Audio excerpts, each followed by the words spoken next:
Ba, ba, ba. Ba, ba, ba, ba. All right. I think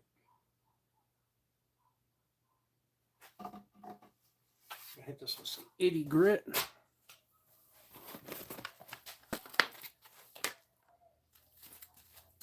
Oh.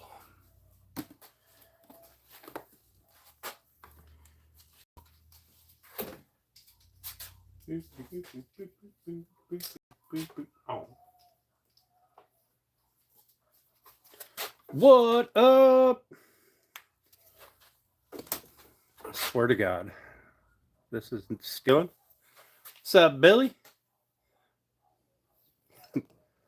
No dancing or singing, please. Oh, yeah. It is after work. Sorry, I'm a little late today. I had to run and get my dog hot dogs. I forgot to get him some earlier.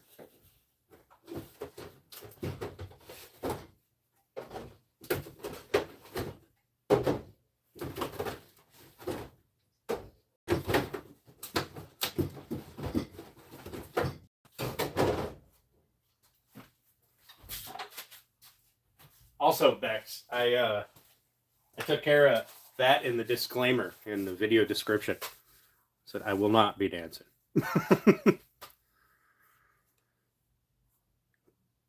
Chorizo pizza? Hell yeah. Sounds like it would be random, right? Nice, random. Thanks, buddy. Appreciate that. Has it been 2 months? Holy cow. It's been a long time. Hey, Steve. How you doing, buddy?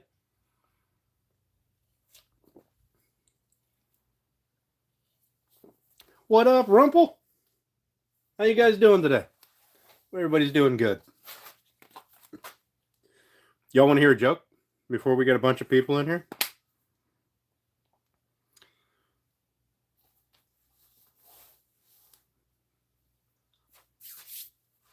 So, here's a joke.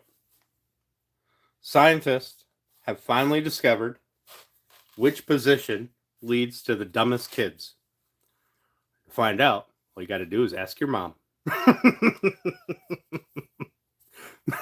I'm doing good, Steve. How are you doing, bud?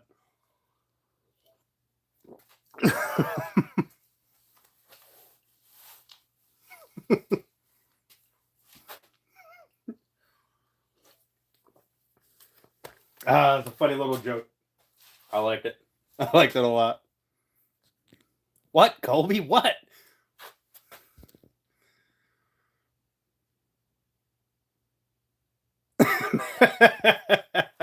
Random. All right. I got to hit this with some 80 grit real fast, and then we can run it across the saw. See if we can cut off just the corners of it without messing up the sides here too bad. Okay. So let me go over this with some 80 grit real fast. And see, you went and asked her today. Oh, my little stand was glued to the table. 80 grit, no oil. Nah, oil's for weakness or weaklings.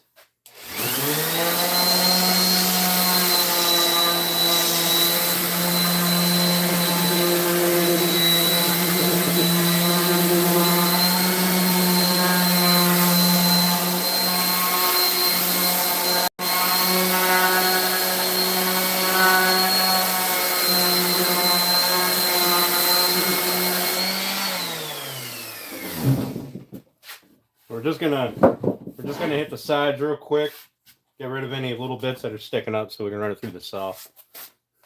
Raw and dry.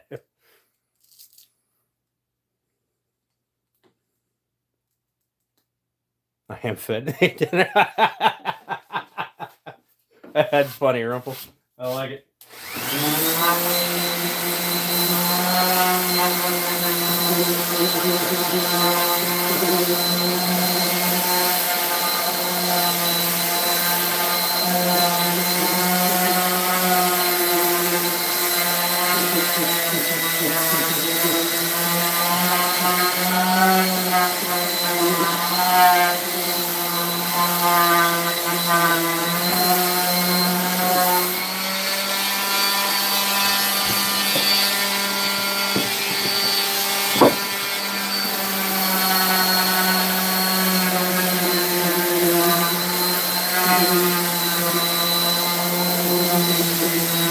I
don't know if this is going to work out good, so we're going to find out.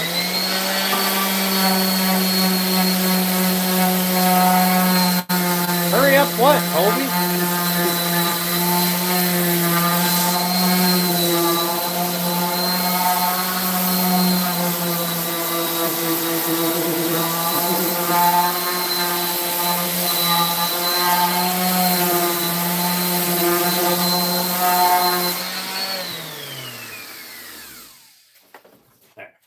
That was just to kind of smooth it, level out the corners, the sides rather. So when I run it across the saw, I don't have one spot that kind of tilts and lifts everything up. Oh, she's complaining.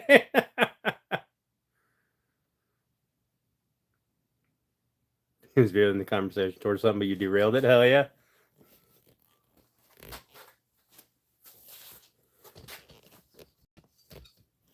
All right, so we're gonna slap some cuts on this, and I feel like every corner is gonna have to be manually adjusted. I just want to just barely nick off the corners. I don't want to go. See if I can find a good.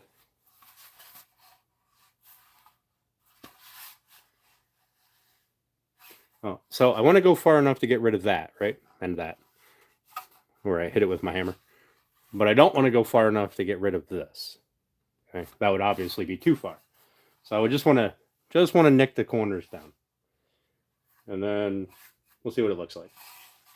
May or may not be good. We're gonna put that on a 45. Do that. I need to peel up my tape.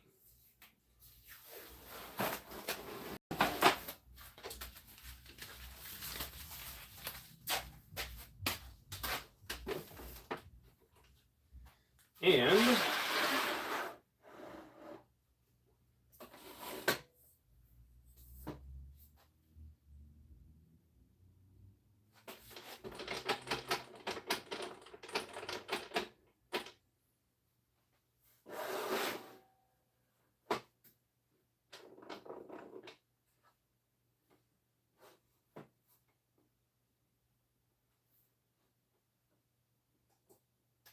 so I'm just going to take a tooth width on each side. We're going to see how that looks. What's up, Wayne?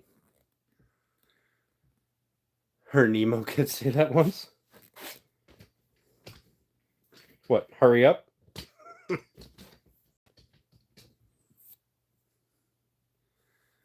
Hey, Treasured Home, how you doing? Thanks for coming in. I appreciate it. I appreciate all you guys for coming in. Like I said, we're going to play with this for a little bit. Because, you know, nothing wrong with playing with the box. And then we're just going to shoot the breeze kind of while I clean up the shop a little bit. I got to start getting some stuff moved around so I can make some room. So we can actually start doing stuff here next week. Hey, SGO, how you doing?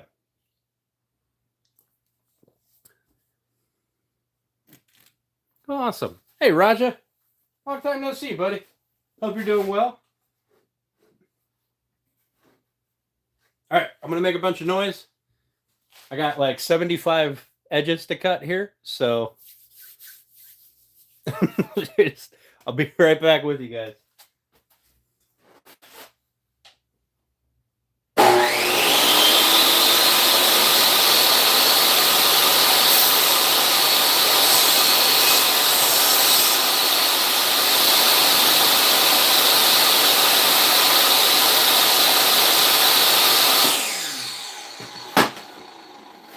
Not enough.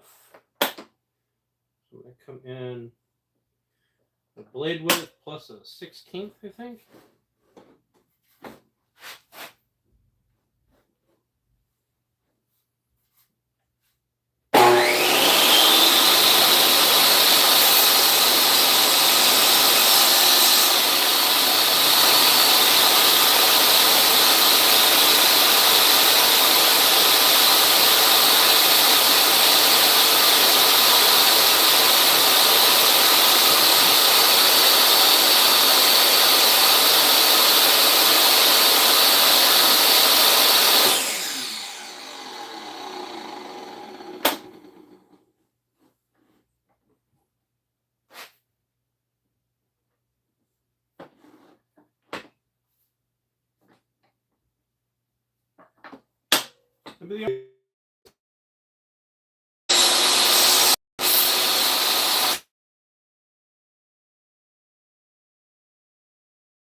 I think we can make it work. It's just going to be for funsies anyway, so see how in the middle there it kind of tapers in? That's not a good example. Yeah, here that's like it's wider here, thinner here, wider here. The inside kind of tweaked in. That's why I was having such a hard time putting in the black walnut, because once I cut it, it allowed the wood to move. And I'll have to fill some gaps, but it's fine. So, what we're going to do, plug my phone back in. Hey, Kevin, how you doing, buddy? Freaking hurry up. No, Colby, I'm not hurrying nothing.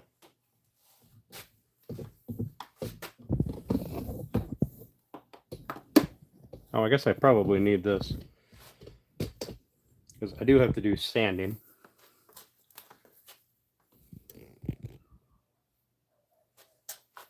Glad to hear it, Kevin. Glad to hear it. So, if anybody cares, the Hemi is officially back. Got our first Hemi truck in, 5.7 Hemi, in today at the day job. So that's super cool.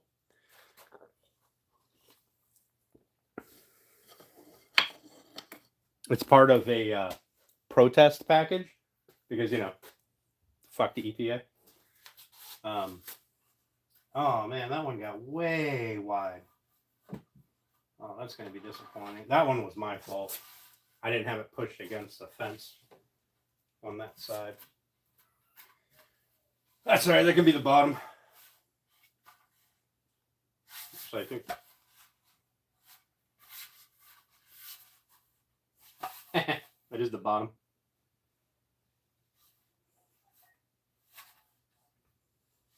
It's just like that. All right, so I'm going to sand this and I'm going to round this all over a little bit, just to try to kind of hide that taper in the middle, because it makes me sad.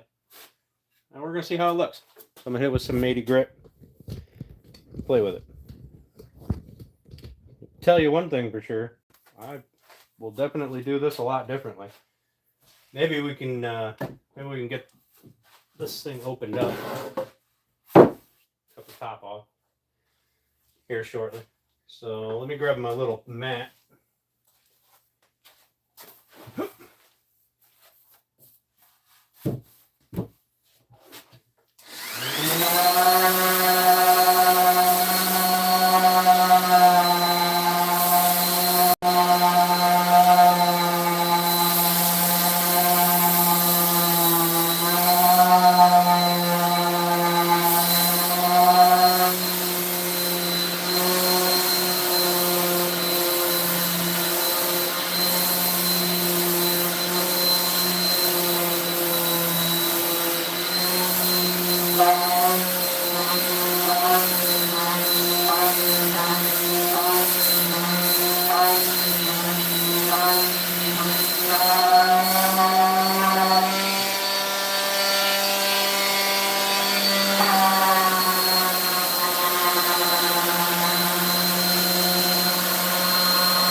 I forgot to turn on my fan.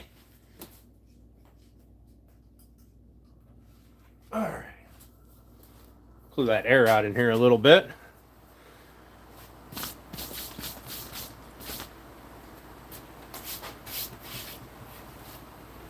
Alright, rounding them over makes it look a lot better.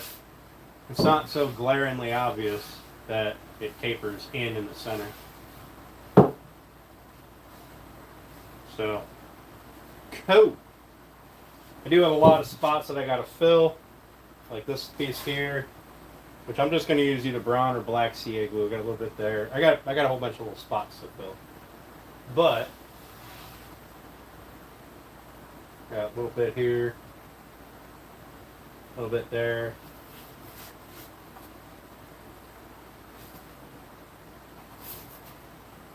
But there's that corner. Look, ignore the gaps. We're gonna fill those. This was the one that I think this was the one that took like no effort to put in, because this gap was a little wider. I think I ran it through twice by mistake. But not too terrible. Overall, we'll do all the fixing and stuff.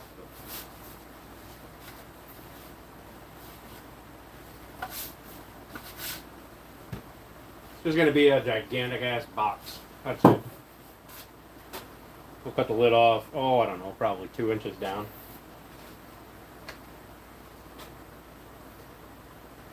And I got some barrel hinges to put in the back. I don't know if they're going to be strong enough now that I think about it, because they're only wee little guys. It's a drum. What up, Mike? Hey, Mark. Are you sanding down the firewood? Well, it's got to look pretty when it goes in the burn pit.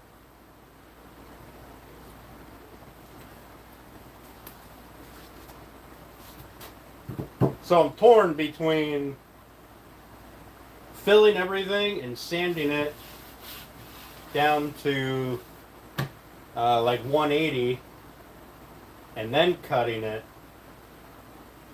or cutting it and then worrying about the filling and sanding. Hey, Plywood, how you doing?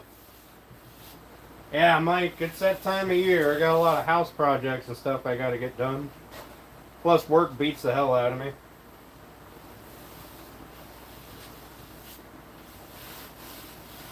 not perfect, but I think it'll do for a big ass box for storing random junk in.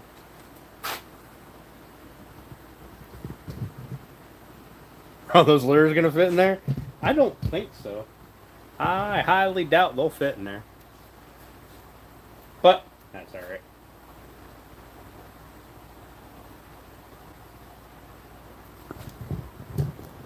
If nobody else wants it, I've got plenty of junk to put in it. Well, I think Steph said something about wanting it. Lord knows she's got plenty of junk to put in it.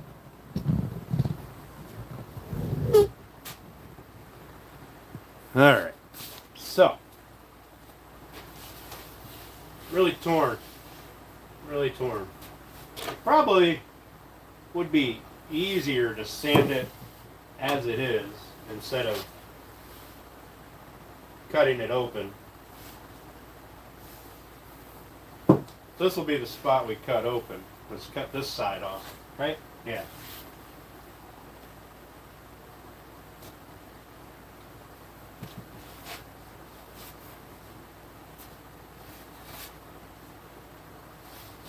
Now, I can't remember which side is which. I think that's the front. Oh, I also picked up some more rubbing alcohol so I can show you guys what that piece of white oak looks like that we're going to use on the rocker or rocking chair. Give me a second. Let me dump some in here.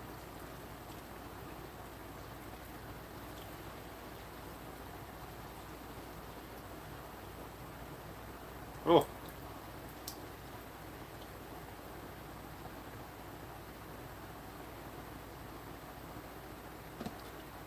Too heavy-handed with the pour. Spilled it on the floor.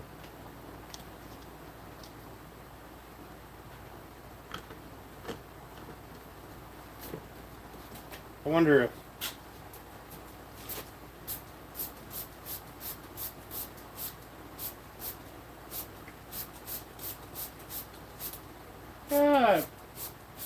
kind of works to see which side is which. I think that was the front.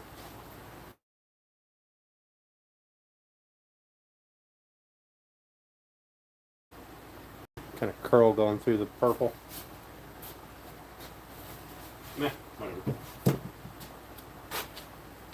But now, I want to play with the piece of white oak for a second while I remember about it. There.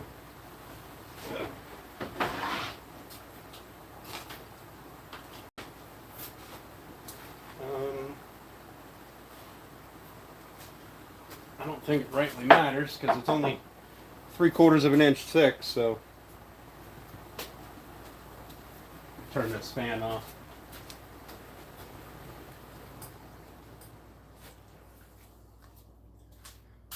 I'll get you guys to a position where you can see the rays.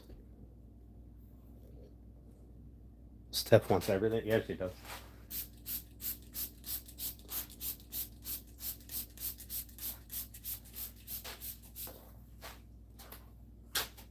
There you go.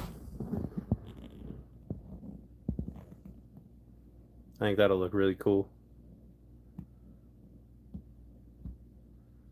Now I'll try to line it up, because it's going to be, you know, at least 2 of these wide, but we'll see. We'll see how it works. But those are medullary rays. It's not really curl or anything. It's the rays, the sap lines, I guess, going across the grain. I think that'll look really cool. That'll be for the seat and probably the top rail. And then I have this piece of black walnut here. Now you guys may be able to see. I think this was the one. You can see that I can get it to stop.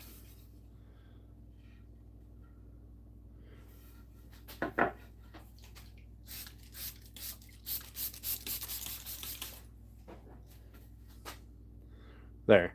You can see how it's got a lot of like curl in it. That's going to be the top of the arms.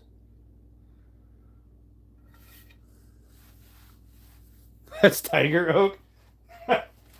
I don't think so, but maybe. that's not what tiger oak looks like. Christina, we're gonna build the rocking chair here in a couple of weeks. Can send that board to you. No, I'm using it. I'm gonna use it at that board. Now, what I'm hoping is, because both sides of that obviously look the same, I'm hoping that I can. Yeah, I mean that's true, Mike. That's true. But I'm hoping that because both sides look the same, right? The grain does travel through. I'm hoping that when I cut it, I can flip it and line up the rays a little bit. Make bookshelves out of? That would make pretty bookshelves, yeah. I think now that one has a lot of medullary rays compared to most of the white oak that I've seen or see. But I think generally, if you're sawing it so that, you know, like this is face grain, right? So the grain runs this way, like it's stacked up like this. And so if you're sawing it so that your grain is stacked up like that, I think your medullary rays are going to show up on any oak. I just don't know how many you'll have.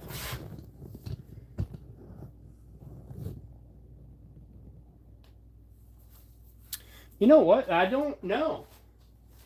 I don't know. I think now I've got a smaller piece up there on the shelf, but it's buried, so I don't want to play with it too much. Like the rays,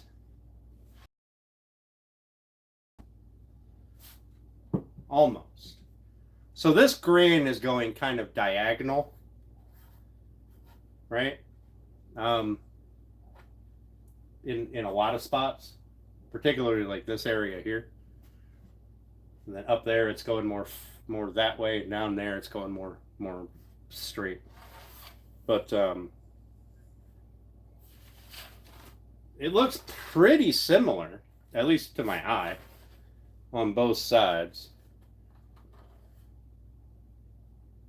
Now, ideally, what you would do is you'd saw this board off, you'd saw the next one off, right?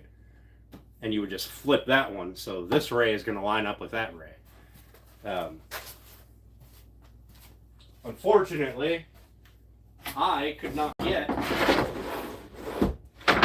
a second piece of that. So here we are. Hey, Matthew. Thanks for coming in, buddy. I hope you're doing good.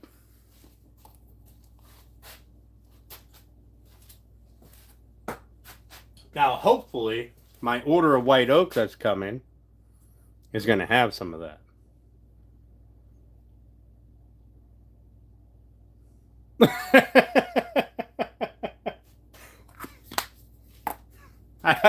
I do it too, Mike. I do it too. But I'm thinking that it might be better. It might be better to annoy you guys for a little bit and sand this down to like 180 and then cut it open. Well, you know what I should do? I should fill this. So let's do that. We'll fill it, and then I'll sand it, you know, later on.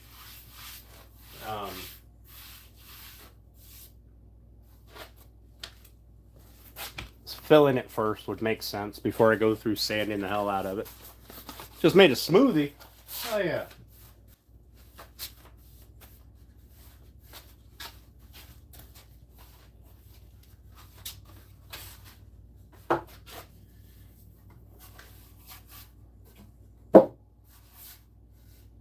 So, this is probably our biggest one. We might as well start there.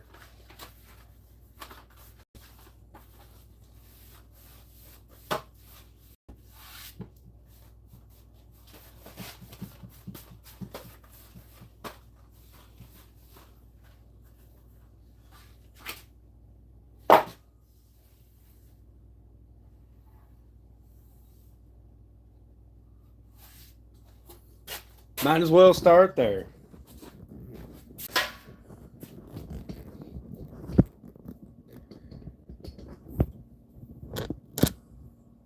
Now, here's a question for you guys. Do you want a video, like a proper video of me building my assembly table? Or do you want a live stream of me building my assembly table?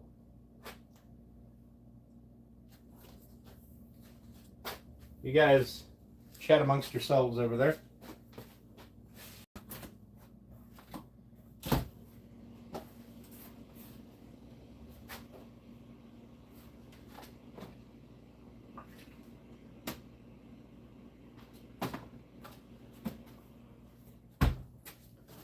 You know what? I think we're going to go with black because why not?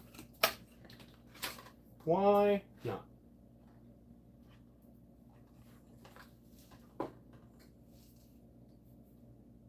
Okay. Yeah. See if I broke my... Oh yeah, my chat was frozen. Give me a second.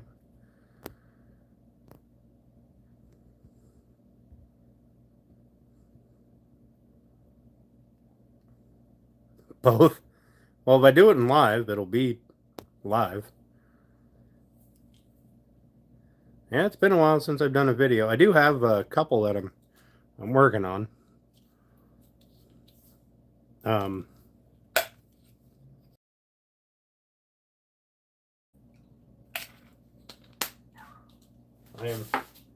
am not opposed.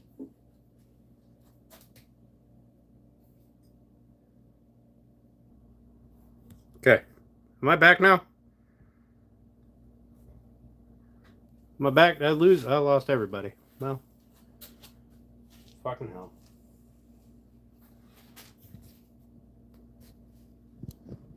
Am I here? Hello? No? Alright. Hey, Cleveland. Thought it was your phone? No, it was apparently just YouTube was upset with me. Oh,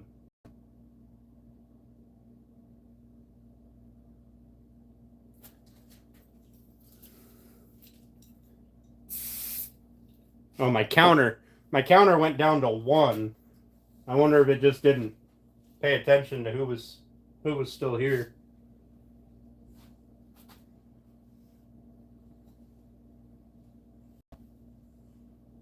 Or didn't have a chance to update right or whatever.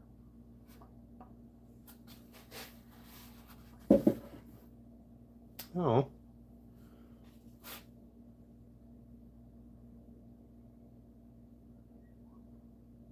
Holy shit. Globbing glue everywhere.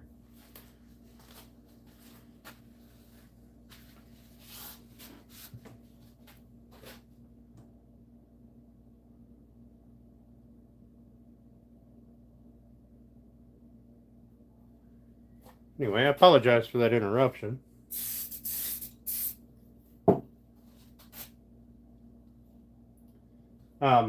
Like I was saying, I don't know when I cut out, but like I was saying, is I hope to have a video out for you guys here in the next 2 weeks. Something that I've been working on.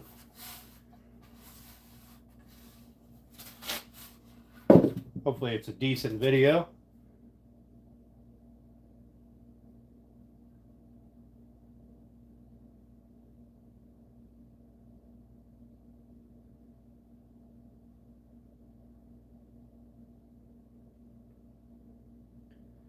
I work on it a little bit at a time.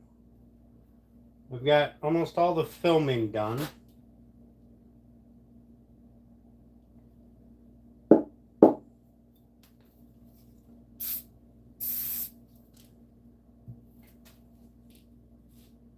And I think that's it for filling.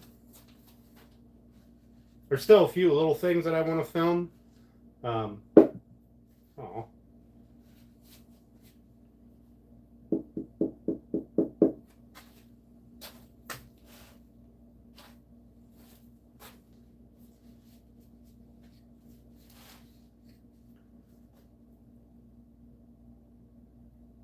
But the majority of the filming is done. So hopefully I can figure out the editing good enough. Like as I film it in little chunks, I'm playing with it on the editor. And attempting to make it look good. It's never going to look great, or at least not yet. It's probably going to take me a while to get there. But we're trying. We're trying.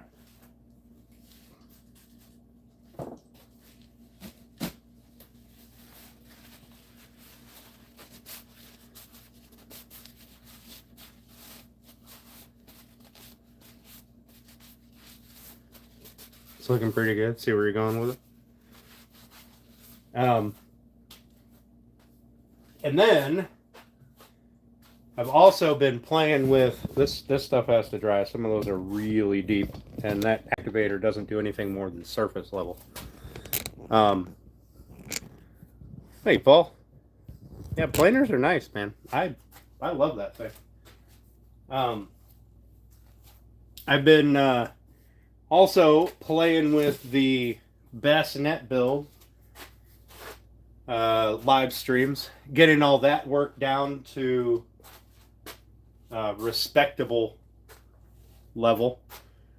I don't think it's going to be much less than like an 8-hour video, so I don't really expect anybody to watch it, but it'll be there.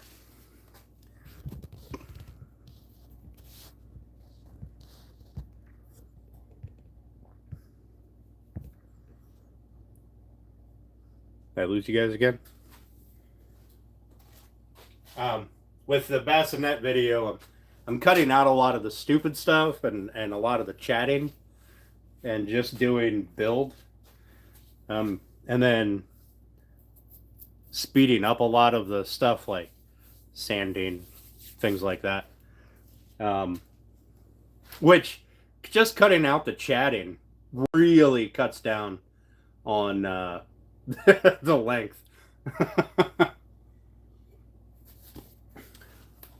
Who'd have thunk it? I talked a lot during that build. A lot.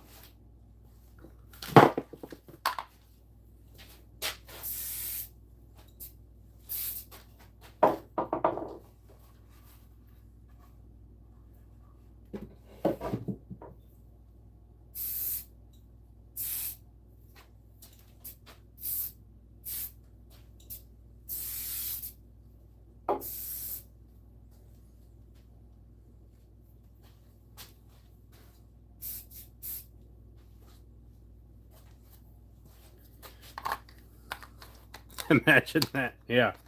I know, it's hard to believe, but I actually talked a lot. I thought you guys were just kidding. Giving me all that crap about if I talked less or worked as much as I talked, it would have been done 6 months beforehand.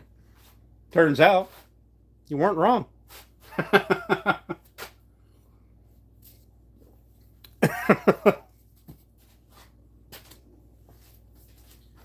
Alright, well that's going to have to dry because, like I said, some of those are very deep.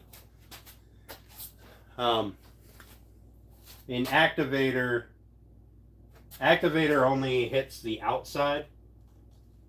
It works from the outside in. So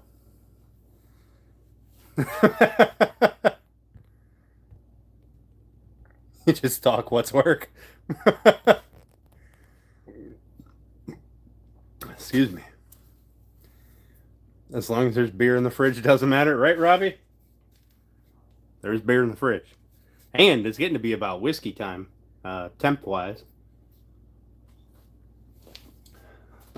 So the whiskey's going to start coming back out soon. And the beer stocks can pick up a little bit. See if I can put you guys somewhere where you're kind of out of the way. Because I'm going to start doing some cleaning while we just chat. Like I said, I do got to get a bunch of stuff cleaned up. So we'll work on this for a little bit, do some cleaning, etc., etc. Single malt. I like a wide variety of whiskey. I thought you just drink. Hey, just because that's what cleaning turns into doesn't mean that's all I do.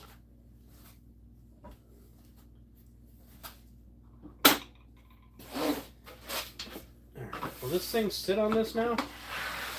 Hey, look, my table saw sled works again. Cool. Look at that, it works again. The humidity must have gone down and allowed the board to move back to being able to work.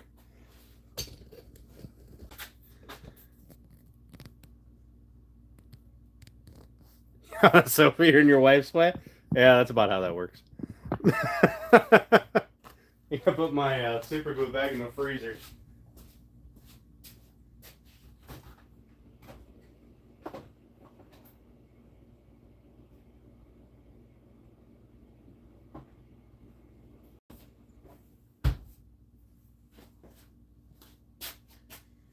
I have a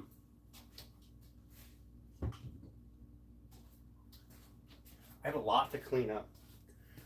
So, like I said, this weekend, I'll be picking up a load of sheet goods, plywood, and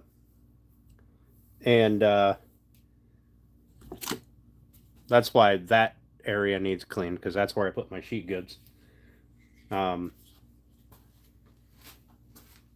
And this area needs cleaned because this is where the table is going, the workbench. So, and the rest of it needs cleaned because I'm a slob and I don't clean. I've used the excuse that I don't really have a place to put it, so here is fine, and that's a bullshit excuse, but it's worked for me for so long.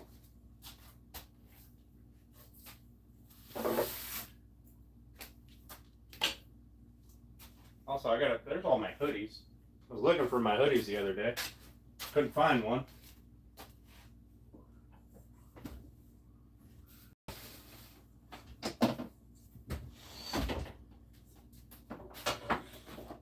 So depending on how you guys want to see, like I said, I don't know if I want to do the workbench as a video. I may do it as a horizontal live so that I can turn it into a video.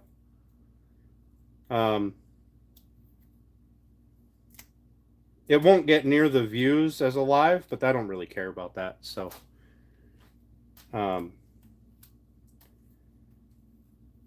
at least then I can edit it and turn it into a video easy. Because this editing a vertical and turning it into a video, a horizontal video, is exhausting work. Not happy it's hoodie weather. I'm not happy it's hoodie weather either.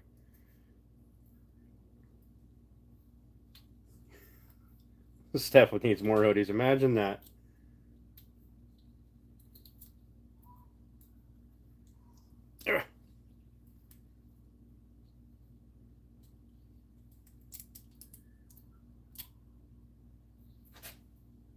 that whole pile of sawdust and stuff is going out and back in the woods. So I'm going to end up grabbing my wheelbarrow and just chucking it in the wheelbarrow. No point in putting it in a bag to take it back there to dump it.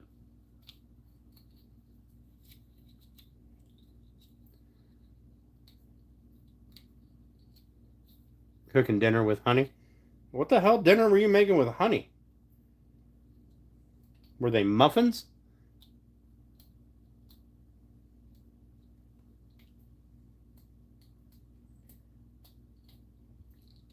Oh, so you guys want to hear something? I mean, amusing for me, but not quite amusing for Steph.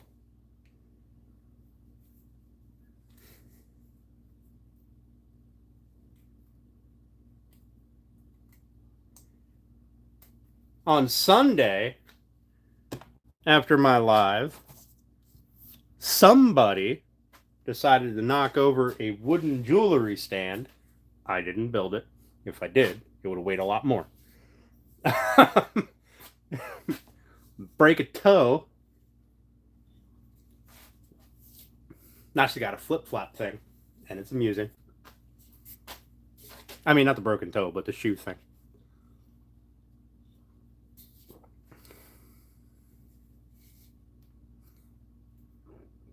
Awesome cap. Thank you, Kimberly. Appreciate that.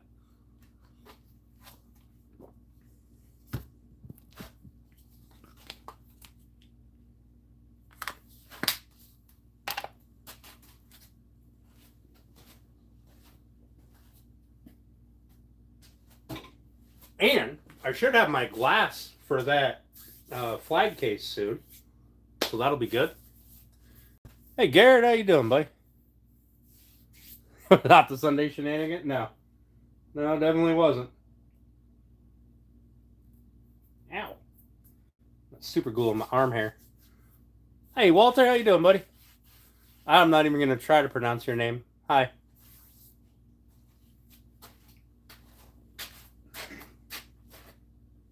Oh, also this weekend I'm picking up a welding cart.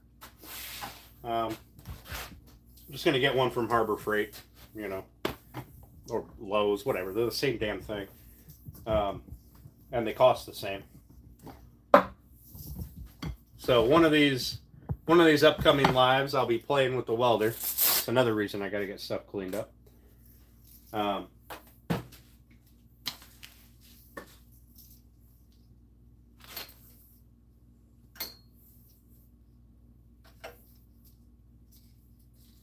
I anticipate many fireballs flying around while I'm playing with that thing. And I don't want my shop to burn down. Well, I've got really good insurance. They would probably frown upon me setting the shop on fire, even accidentally. And there's probably a clause in there somewhere that I don't know about.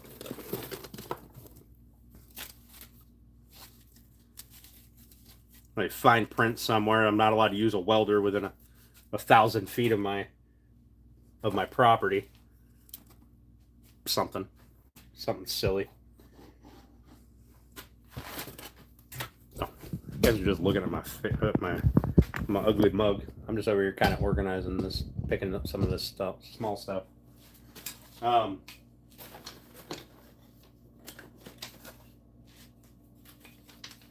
So that'll be coming up. I still have to make like 100 of those pen things. So we're going to knock a bunch of that out after the table.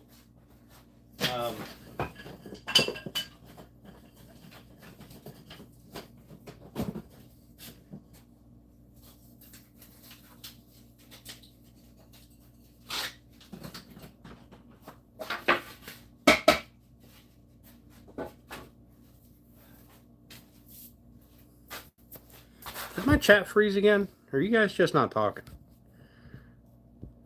Nah, definitely froze. Or definitely not talking. Alright, fine. I don't want to talk to you guys anyway. Just kidding. Just kidding.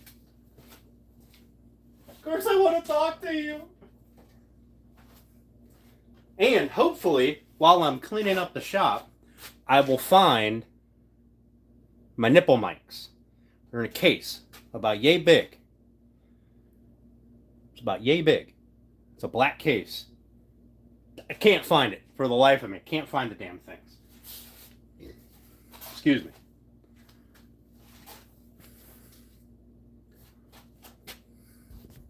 I don't do that often, so enjoy it. Oh, I'm aware. Nipple mics. They're the mics like Turner has. And Bearded Viking. I don't know if he still uses them or not. He puts 2 on because he uses them like nipple mics. But you only need 1. And I bought a set. The set that I bought had all of the attachments for like, I think you could hook up to your computer, Android, and iPhone. Different attachments. Hey Brian, how you doing, buddy? Thanks for popping in, man. I appreciate it.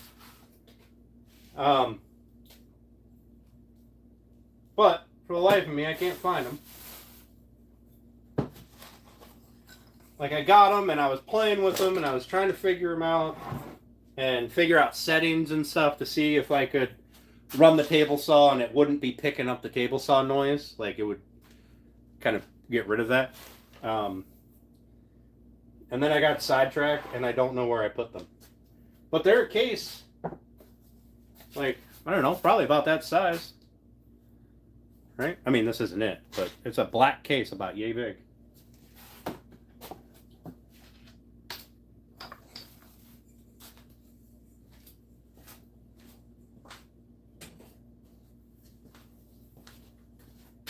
Which, something that big in here gets lost really quickly.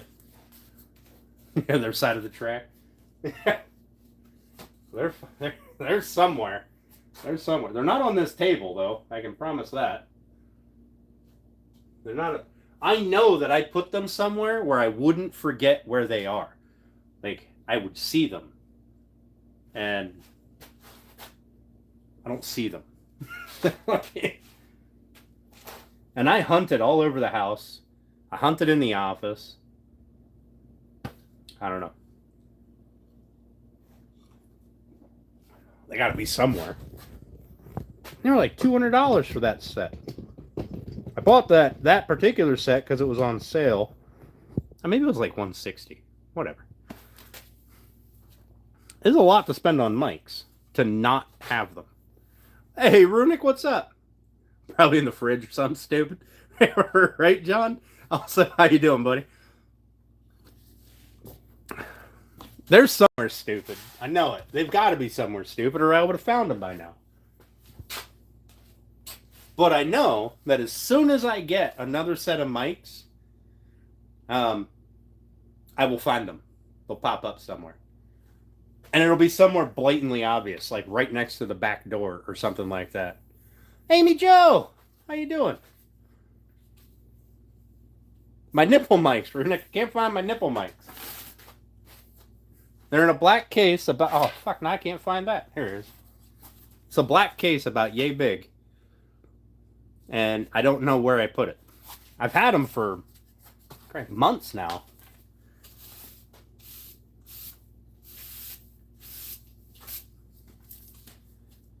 In his sock drawer.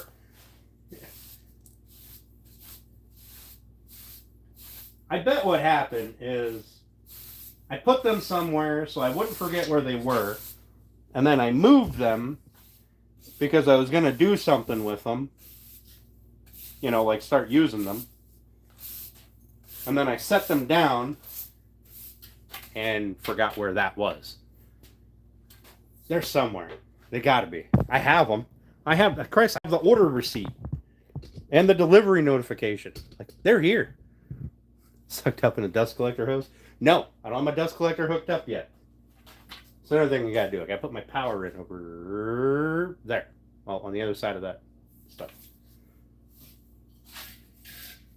I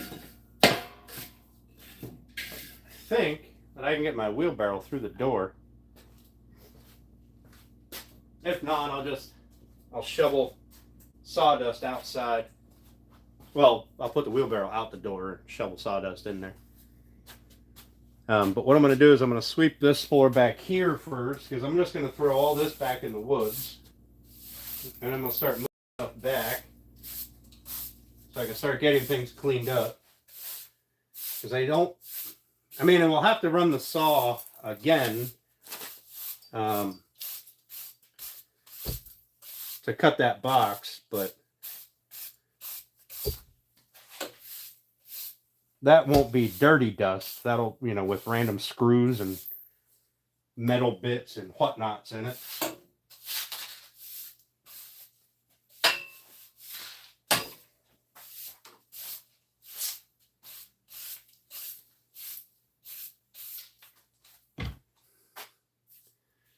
Did I check in the refrigerator? I did look in this fridge. I look in this fridge a lot. They're not in there. I don't think they're magnetic. But they're not on this fridge. They're not on that fridge. That reminds me, I gotta send out a couple of more koozies.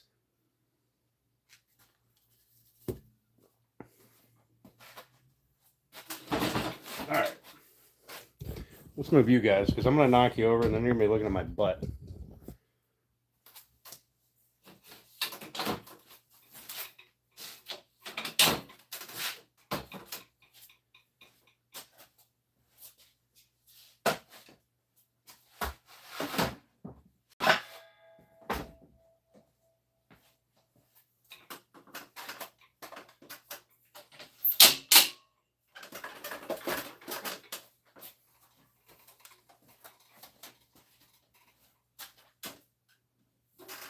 That's a good enough place for that for now.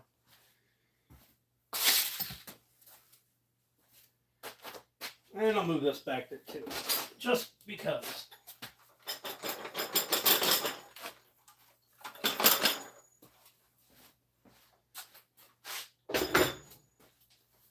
All right. Got your koozie? Hell yeah.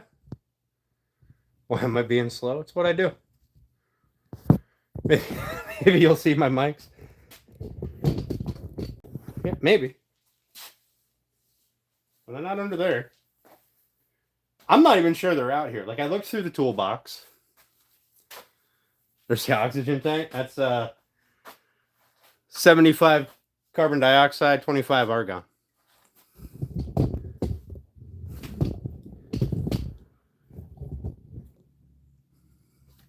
Although my phone is covered in dust now, and it bothers me. Pardon me while I dust you guys off a little bit.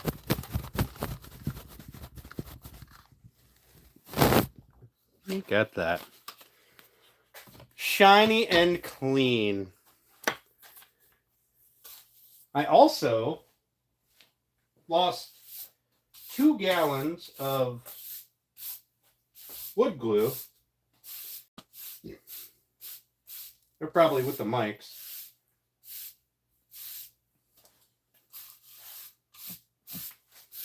I don't think I used it. I mean, I made a ton of cutting boards, but I don't think I went through those 2 gallons of wood glue.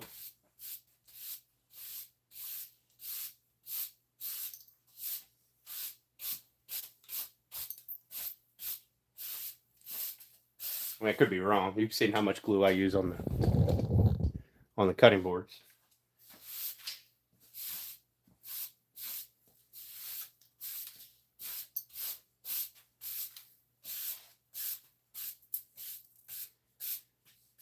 But I do want to start using the mics, because I think that'd be a great thing, better than this thing. Right? That would make more sense. I need to find them. But worst case, Runic sent me a link for some mics that he uses. Maybe I'll just pick those up, use them till I find my mic. Like I said, as soon as I buy them, as soon as I buy something else, they'll show up.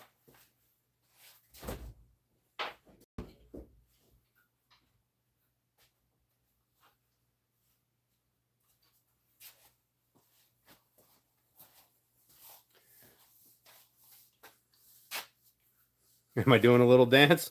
Hey, woodchucker. How you doing, buddy? Yeah, long time. Yeah, it's been a little while.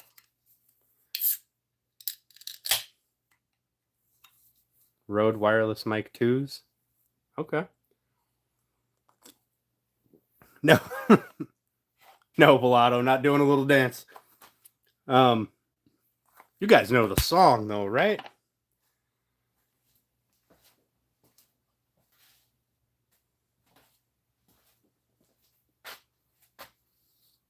Hey, Dan, how you doing, buddy? Looking around, wondering why it's so dusty. I got dust covering my glasses. All right. I need to move this table. Got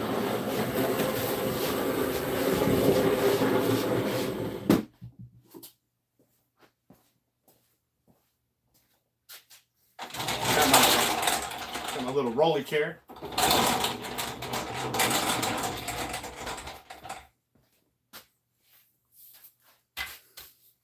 See a little dance.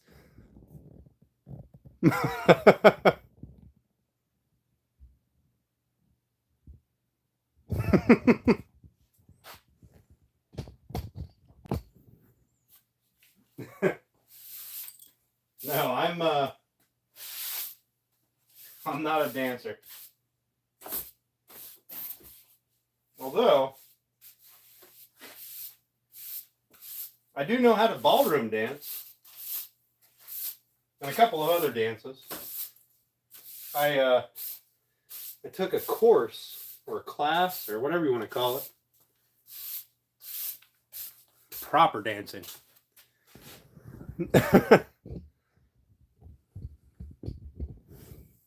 Might violate YouTube policy. Yeah. Right? Get me kicked right off of YouTube.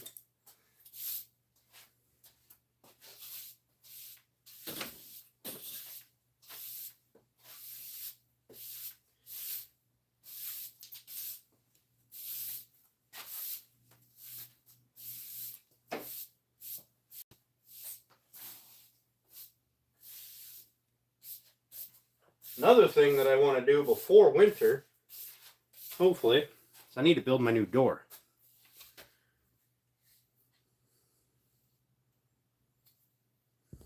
Take ballroom dance up in Erie when you can walk. Hey, Janelle. Maybe, Steph. Maybe. I mean, it's been a long time since I've done it, but I think I still remember the gist of it. I only know, like, hey, mainly, I only know 3 or 4 dances. I know some old English dances, but I don't know that. What do they call it? What do the kids call it these days? Now, whatever the hell they do, I don't know any of that.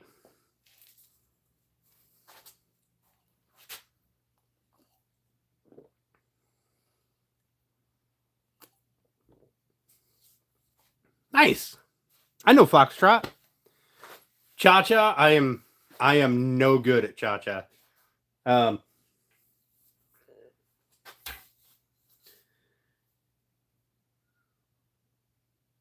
can't remember all the dances. It's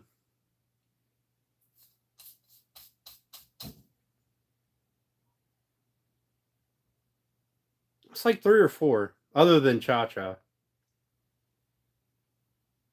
If I see people doing them, I'll know it. Hey, Tommy, what's up, buddy? Waltz? I can waltz, yeah.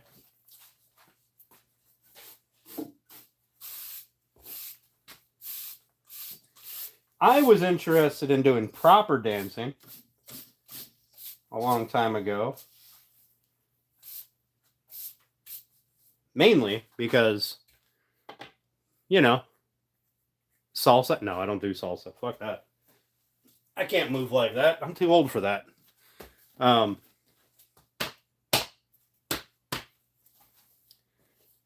Mainly, I thought, yeah, brand new piece of 80 grit laying on the floor. In the sawdust pile. The drunken stupor. I'm great at that, John. Tango, I know. Tango's one of them. I don't know about quick step. That doesn't sound familiar. Ballroom dancing, Tommy. Not whatever they do now. This shake your ass and stand there. Fucking stupidity. I don't. No, none of that.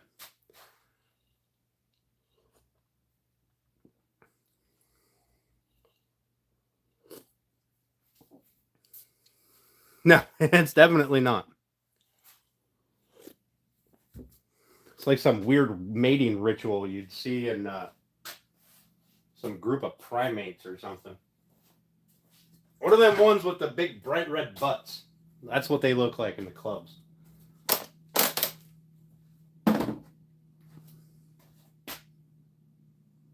That wasn't meant to be racist. I hope you don't take that way. I mean that as a generalization of club dancing.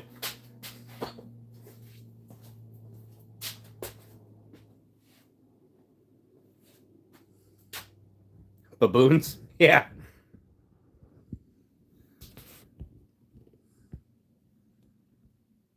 Dan, don't twerk. Hell no. Oh, goodness, no. You're right.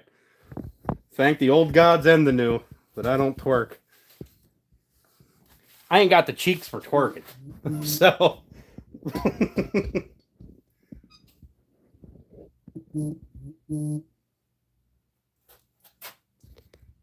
Except the BB is typing 2 of them now.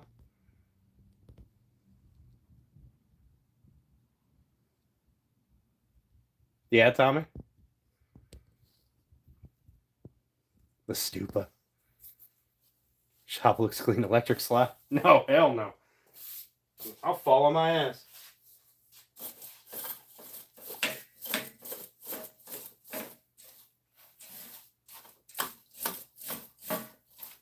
I gotta get the blowgun after that thing.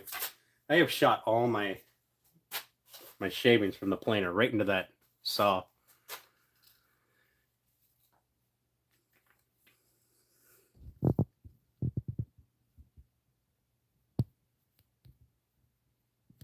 Oh, you'll get up again? If I get knocked down, I might get up again.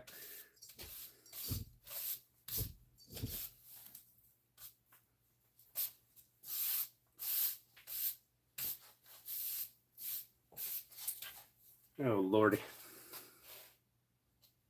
Damn boy band dancing. I don't know who Johnny is.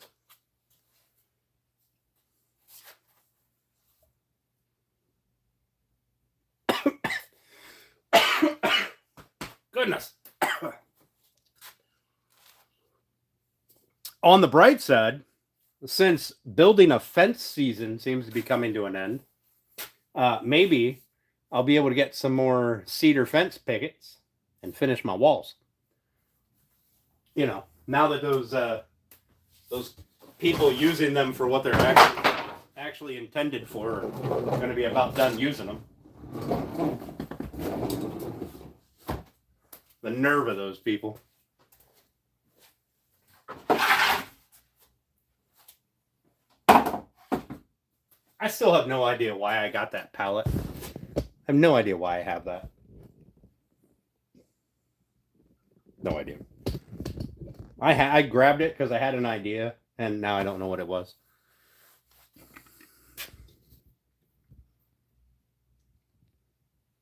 I'll be the toe. Hell no. Good subject change.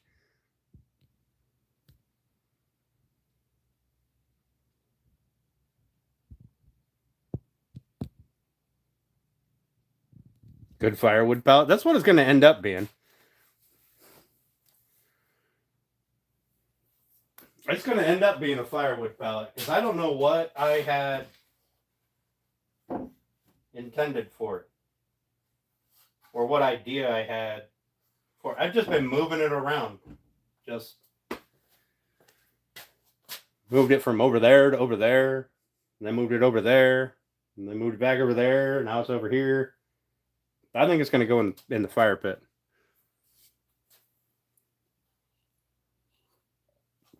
And then I'll be like, oh, that's why I had that pallet, because of this.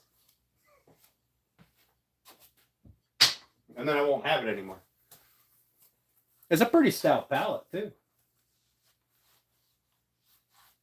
It had, I don't know, I think it had part of a tire machine on it or something. Maybe a balancer. I don't know. What's in the fridge? Beer. Some brandy. I don't think there's any more whiskey in there. I think it's just brandy.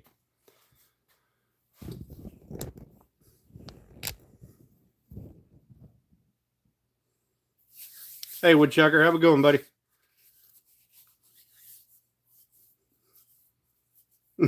There's beer behind it, right?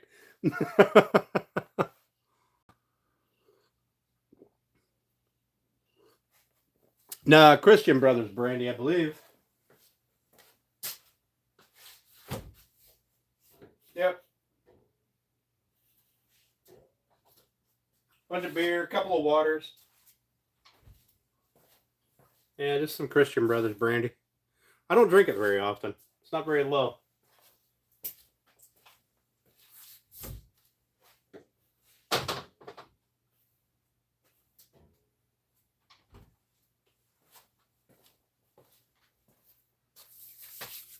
Could always hold some snacks, yeah. Liquor shelf out of a pallet? I have another pallet back there. Back here. I also don't know what that one's for. But that one, I believe, is made out of maple? I think that's made out of maple. It'd make a very nice pallet. Or whiskey cabinet. Find something to use that pallet on, I'm sure. It's the only snack in here. Thanks. All right, Manly. Have a good one, buddy.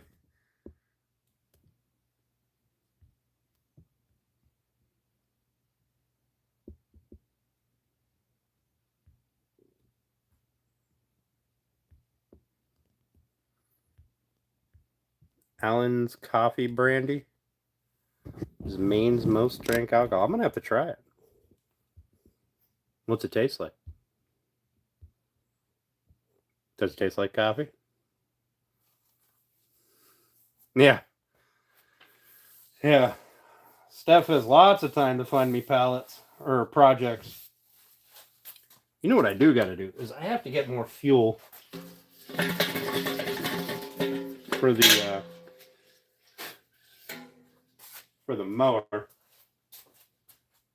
Let's not put it over there where it's going to be in the way. Put it over here.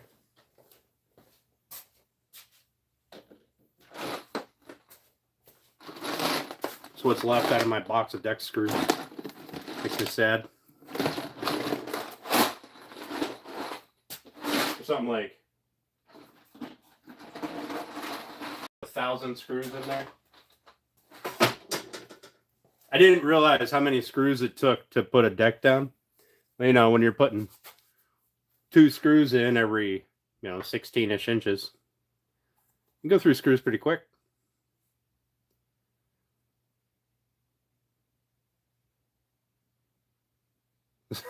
Yes, yeah. It's going to get cleaner because I've got to bring more sheet goods in and stack them up here, more 2x material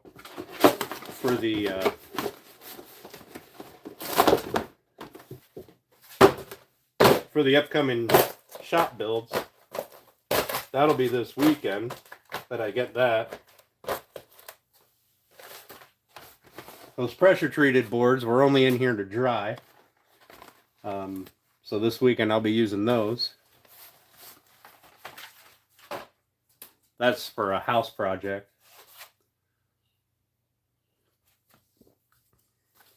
I appreciate you guys just hanging out and shooting the breeze with me while I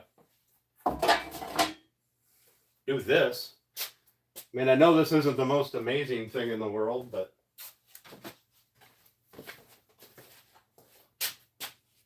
it's nice having a couple of people to hang out with and shoot the breeze with while I do it.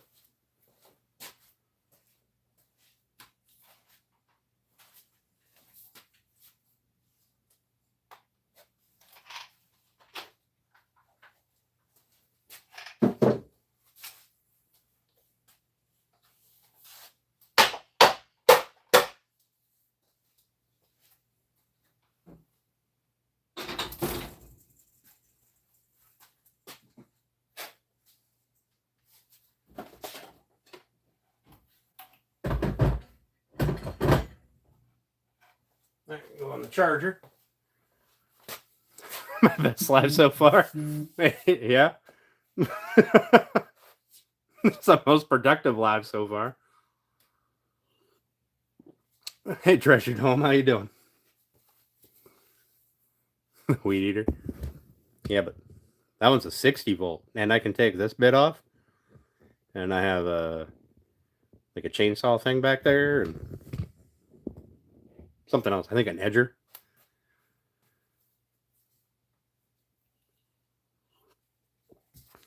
There is a significant amount of space without stuff in the middle of the floor. Like, now, not back here, because everything just kind of got put back here for now. But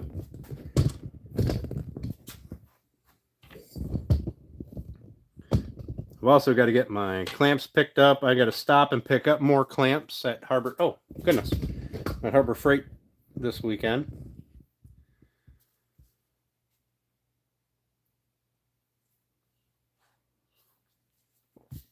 Well, I can't help you make it shorter, but I can make that longer. I've got an extension piece that's just the bar with the like square shaft in it. So I can put it on here, and then I can put this onto that.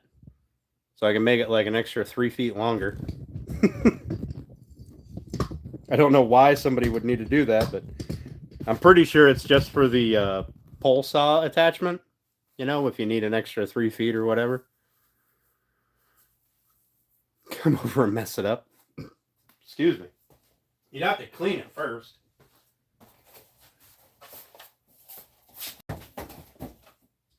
Tell you what, though, I'm really excited to actually get some proper shop equipment in here. I can't tell you how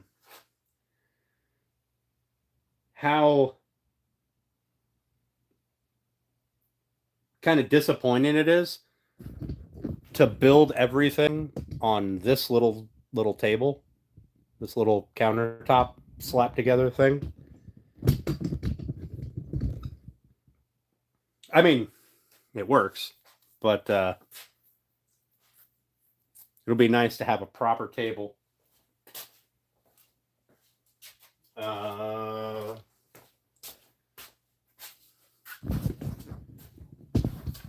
that over here.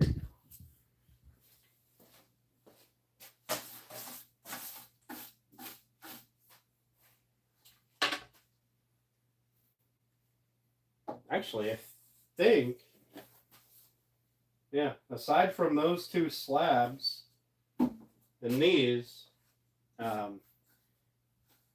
which are frames for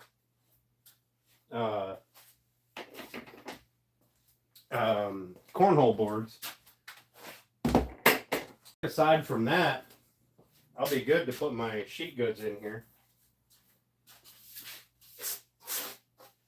And then once the sheet goods are done, I've got a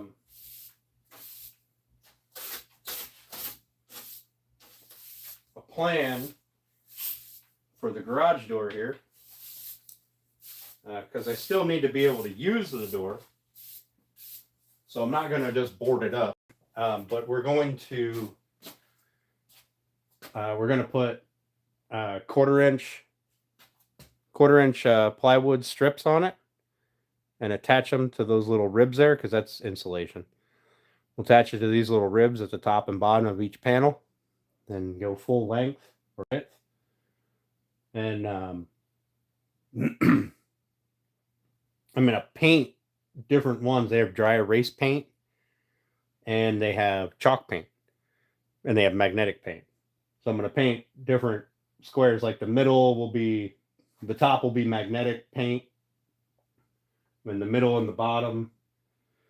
I'm sorry, it's 4 panels. So the top will be magnetic. The second panel there, where the windows are, right there, will be dry erase. The next one down will be chalk. And then the next one, the very bottom one down here, will be probably magnetic again. That way I can use it to draw on. You can have my flag hanging on it for reasons. And then sheet goods are going to go along this wall here, behind the table, whenever I need sheet goods. So.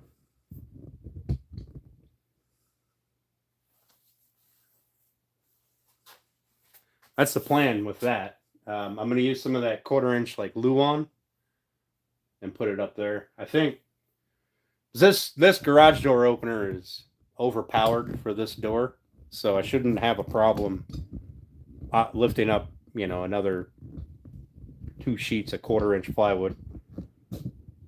Shouldn't be an issue. Hey, Captain Bucky, how you doing? Thanks for coming in, man. Appreciate it.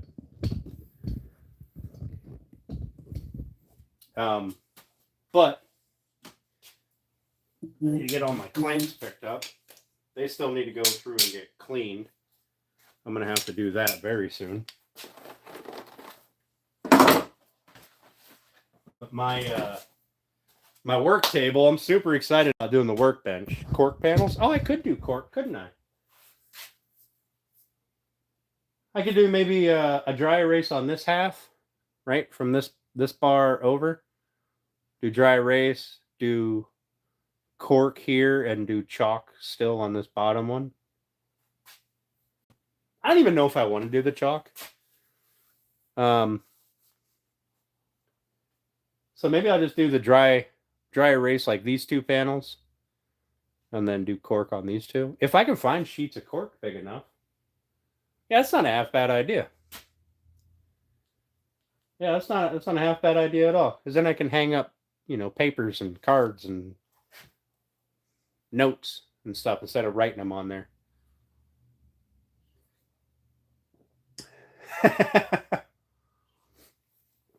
Well, we were supposed to go down to Kentucky. Steph and I were supposed to go down. And then that kind of went by the wayside. I don't know what happened with that.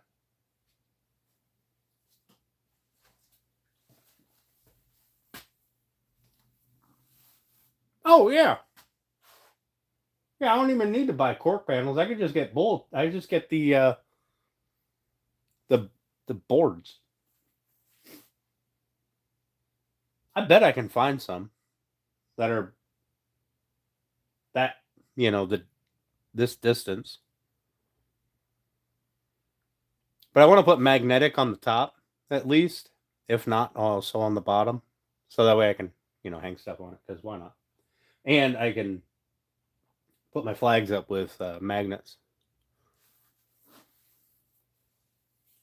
Yeah, that's probably what happened to that stuff. The sign that Runic made me is going to go right here. I'm going to put lights in. We're going to paint the ceiling. I'll probably just, because we found out we can primer over this metallicized, whatever, the shiny plastic. We can prime it, so I can paint it. I'll probably just paint it white or something. I don't know.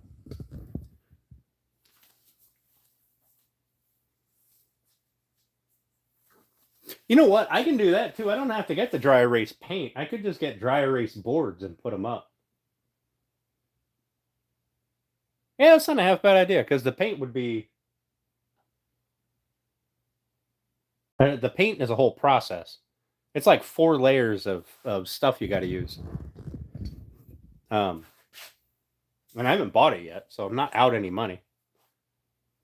And I don't even know if it'll work. Like, it might just rub off after a while. I don't know.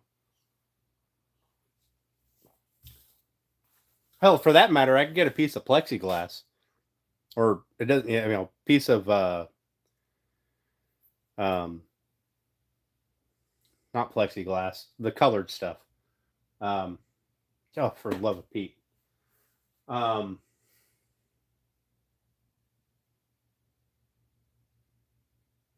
Fuck's sake. You guys know what I mean. And just put it up there. It's hard to get the chalkboard paint smooth.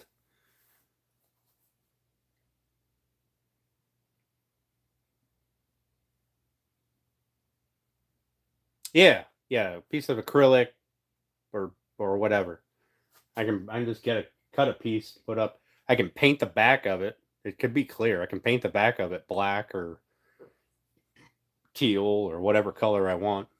Maybe I could even put my logo on it in the paint. That'd be pretty cool, wouldn't it? Put my logo on the back of a piece of clear plastic and plexiglass, whatever. Paint everything else. Dry erase on the front. Metal flake teal. I'll have to ship it to Runic.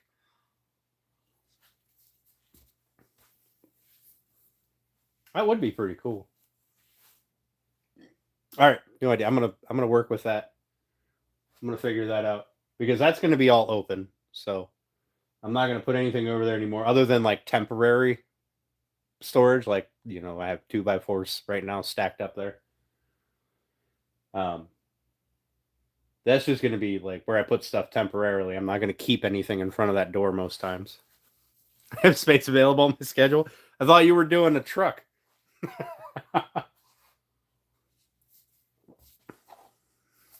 I'm sure with enough dollars, I also have space available. Lexan, plexiglass, polycarbonate. I can't remember. We had a plastic shop in school too. I loved working with that stuff. You get some real cool colors out of it. I just can't remember what the name is for it. Get a flagpole. I'm not gonna put a flagpole in here, but I have a 30-foot flagpole that I'm gonna put in my backyard. I have to get a permit for it. But I'm gonna put a 30-foot flagpole right on the other side of this wall, out in the middle of my yard, and have a big ass flag on it with a solar light on the top.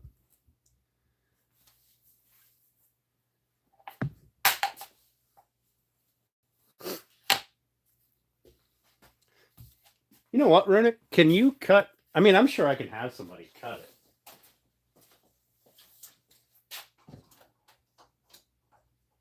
Let's see. Probably about yay big. Well, it'd be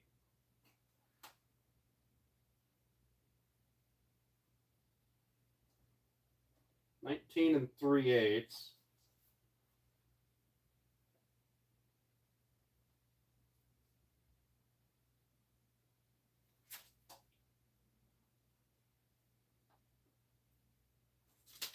I bet I could get a 17-inch decal up there. Up to 17-inch. Yeah, because it's 30 feet tall. Apparently, I need to get a permit to put it in. I don't know. If it was the 20-foot or 25-foot, it'd be okay. I'm thinking about just putting it up. Like, what are you going to do? Come up and measure my fucking flagpole?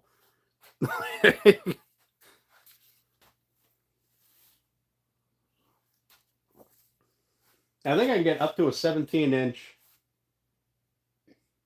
design before I run into the edge where I'm going to have it, screwed fast.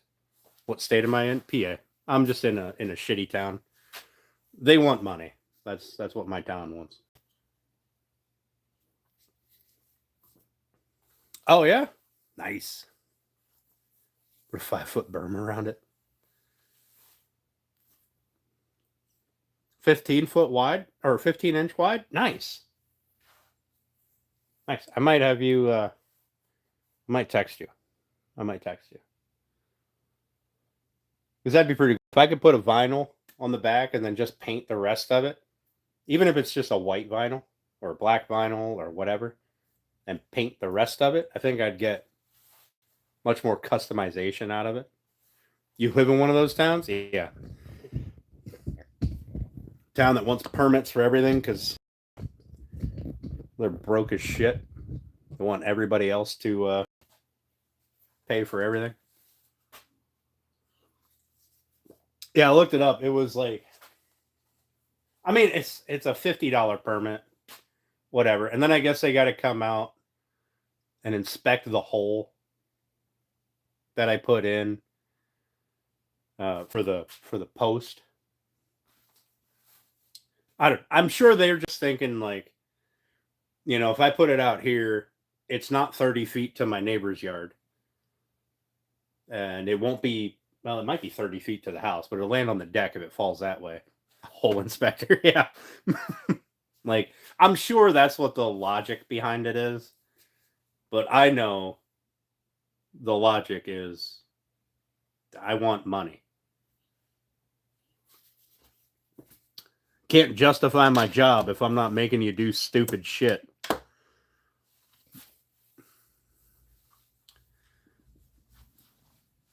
Oh, no, I don't need a permit to fly a flag. I just need a permit for a 30-foot flagpole.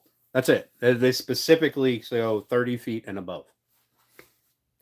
Although, I apparently am not allowed to have one of those ginormous flags. The ones that are like 50 feet long. Apparently, you're not allowed to have those. Not in town.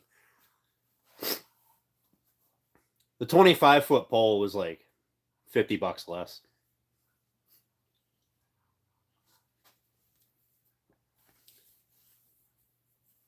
Here's a 29-foot pole. Listen, I'm very anti-permits for anything, right?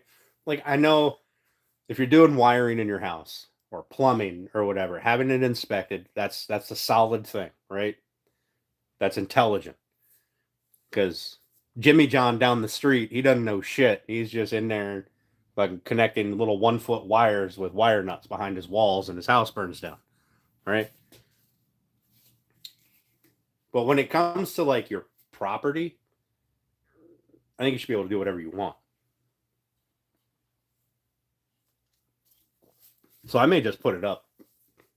If I got to pay $50, I got to pay $50.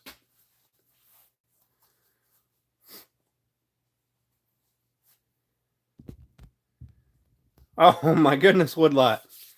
Poison ivy. Still? Where are you at, Woodlot? I think all my poison ivy is starting to die off. Worse when you're in an HOA. Oh, fuck a HOA. I don't understand. Like, I get the logic behind it, right? We want to keep our property values high, et cetera, keep this guy doesn't have a junkyard in his front yard. I get that. But aside from that, like, I don't know why you'd want to live somewhere where you pay a mortgage or whatever. You own a house, but if this guy doesn't like you and decides that your grass is half an inch too high, they can foreclose on your house. Like, I don't understand why you'd want to do that.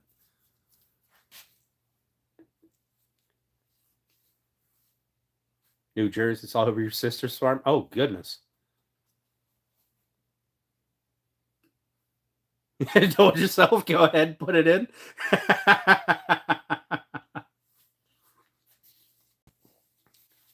Hillbillies on amphetamines. See, I think all HOAs, I think they initially start out with the greatest of intentions. But then they rapidly turn into that's funny, Rumple. They rapidly turn into, how do I justify my position if we don't make new rules? It's like Congress, right? Can't justify their job if they're not making new laws every other week. right? Or arguing about something stupid.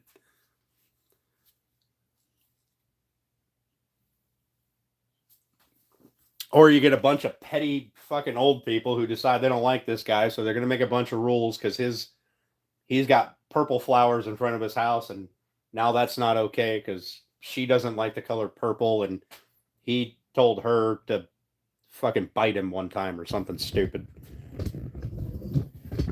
Like all HOAs that I'm aware of seem to just go south real quick. I think they all start with the best of intentions. Like I hope that way anyway.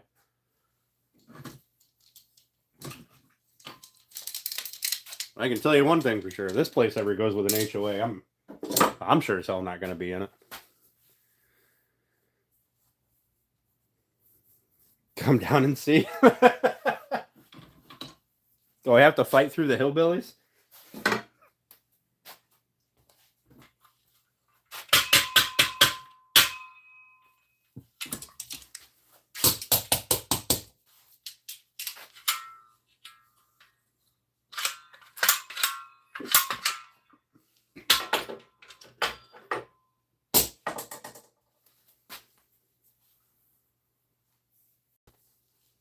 See, Janelle, that would be nice. Right? Like, if there was some sort of a limit on it. Unfortunately, the people in power, they go, well, we can make an exception for this. This is really important.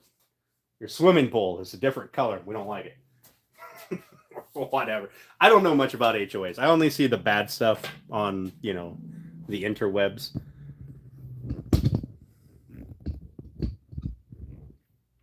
Yeah. From what I hear, if it's a community HOA, like if the locals here decided to band together to do an HOA, right, those tend to work out a lot better than some new development that has an HOA that's run by some company somewhere. That's what I hear anyway. Either way, fuck that. I paid for the place. I'm going to do whatever I want with the place. I already got enough rules I got to follow. Now, thankfully, my neighbors, not even remotely interested in that. I broke the handle on my squeeze clamp. I squeezed it too hard. I can't even release it. Well, probably because it pushes on that. Yeah. Well, came from like the dollar store or something. It's not really important. That's a nice stout metal bar, though. We'll throw that in the trash later. I am missing a ton of clamps.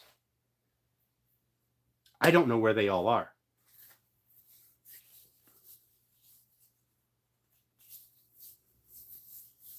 Just nagged. See, that's not bad, I guess. I don't like the idea of somebody telling me that, what I can and can't do with my property. Like, we get enough of that crap with the government. Now, some of it's useful, right? Some of it's important. Not supposed to unalive people. I guess that's a good rule. Right? But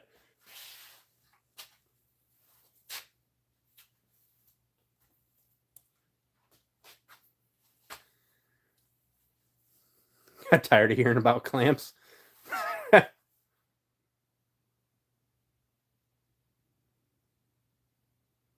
They have a rumble. I heard a similar one about trash cans. Apparently, trash cans were an eyesore, so they made everybody build like a little enclosure around the trash cans. So on the side facing the street, he painted the trash can on the side.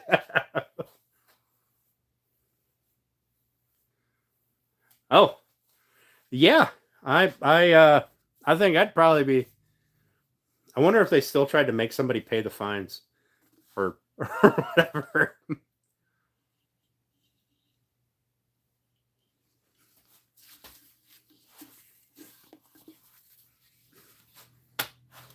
Like, you can't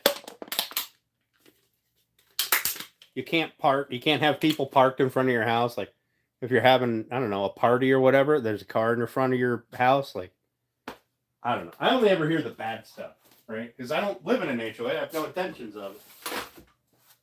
I'm sure they have a good purpose, right? I mean, it makes sense. Otherwise, why would people be in them, right?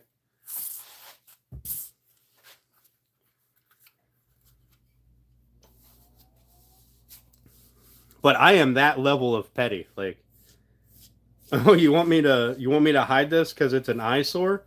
I'm painting it on the front of that gate. The community yard guy. See, now there is things like amenities that I could get behind. Like if you had like a little community park or a pool or, stuff like that, a little golf course, whatever, a shooting range. These are things that I could get behind, but it's the stupid stuff.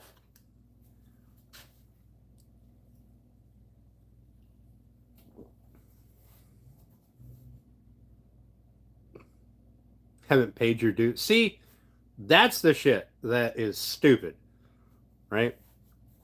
It's like, I heard, I was reading about a case where a guy, it wasn't a guy, it was a woman. She had gotten a divorce, right? She got the house because that's how things work. And so she was struggling, and she didn't keep up with her yard in enough time or whatever the case was. But they ended up foreclosing on her house, a house that she was paying for, that she got the loan for, or I guess her and her husband at the time, whatever.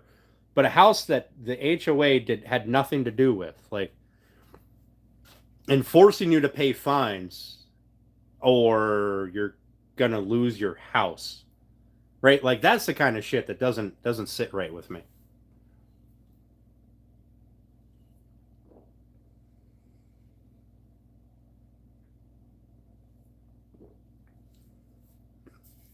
Yeah, I remember hearing about that. They well, I don't know if it was the same one. I heard about one that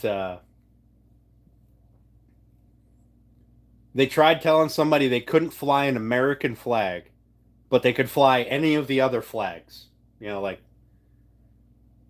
the rainbow flags and Pakistani flags and all that other crap. They had no problems with that.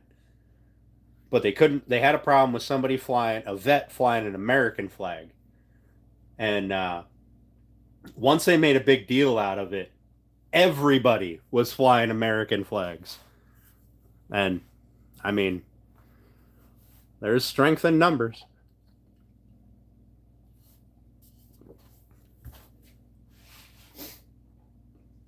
I also like the level of petty ones that they have an HOA. They buy a house in an HOA, so they know it's a thing.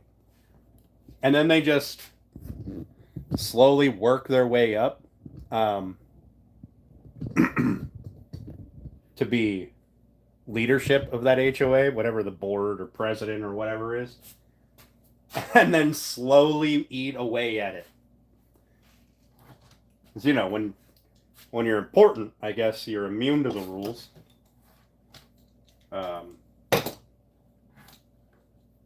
Until somebody comes along and brings it to everybody else's attention.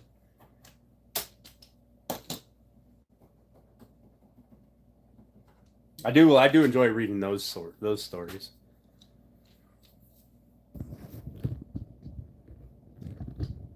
Hurry up. I don't know when I'm supposed to be hurrying up here, Colby, but I don't want to do it now.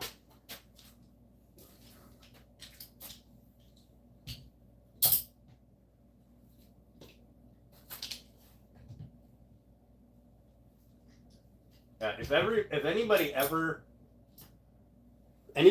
came to my house and told me that I couldn't fly the American flag, I would immediately go out and pay somebody to paint the American flag across the front of my house.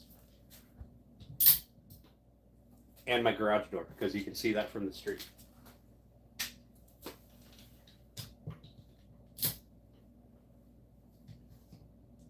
I'm missing a bunch of cinch clamps.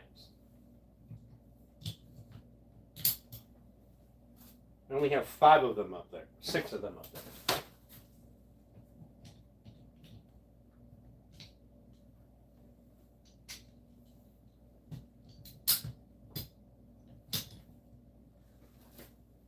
I'm missing a whole bunch of them. Don't know where they are. We're going to find out. Maybe they're in this pile of sawdust down here.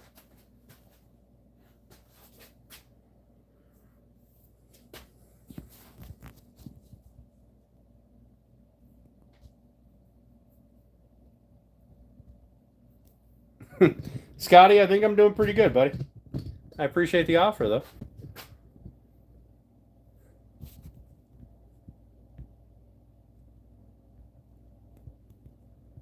Opted out of that crown. Is that why you've been saying hurry up so you can get number 1? Yeah, I figured there has to be a law around about it because, well, see, I don't know, without getting too crazy, seems that any flag laws or rules just don't matter. All you have to do is say something to the effect of, it's my First Amendment right. And that excuses everything.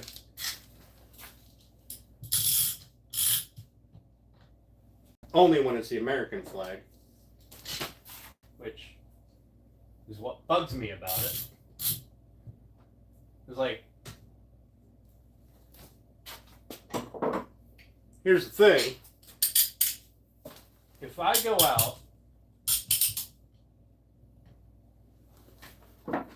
go out and burn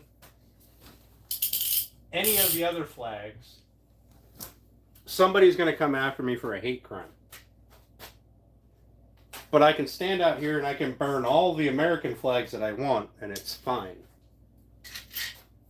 That's freedom of expression. I think that is bullshit.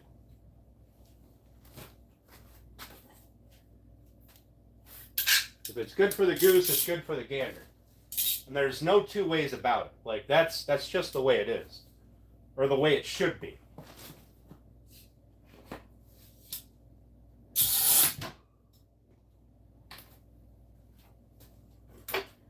But that's not the way it is.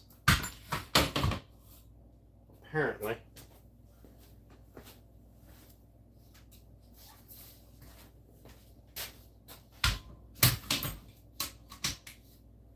That's just the way we live, or the world we live in.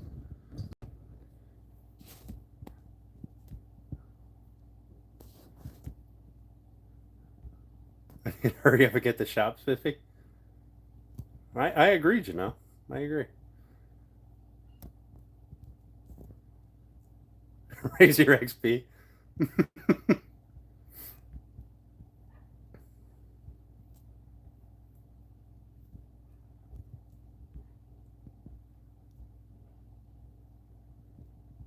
That's how I feel, Tim. That's exactly it, Colby. Yeah, the crown thing it's literally just a pissing contest. You're right. It really is. I get why they do it, because they're hoping that enough people just want to have that crown by their name that they're going to start typing a lot more, which is upping engagement. Like, I get it. It makes sense. But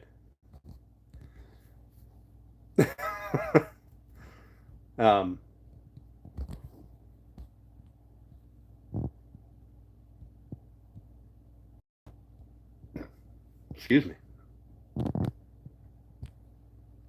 Yeah, Tim, that pisses me off too. Yep. I'm in this, not to, be a prick or anything, but if I was going to immigrate to another country because my country, was run by criminals or something, I don't think that I would be burning that country's flag or flying the flag of the country that I just ran away from. And again, I also think that you should probably do something about your own country. Like, if America started getting froggy with its people, I'm pretty sure that there wouldn't be a whole lot of people running away. There would be a whole lot of Second Amendment. But I guess not everybody can do that. I sure as hell wouldn't move to Canada and then flag the American flag and burn the Canadian flag and expect that to be okay. I don't know. Maybe I'm just a grumpy, bitter old man and don't know what's I don't know what rights are or whatever. But I can tell you one thing: I'll never stop flying my flags.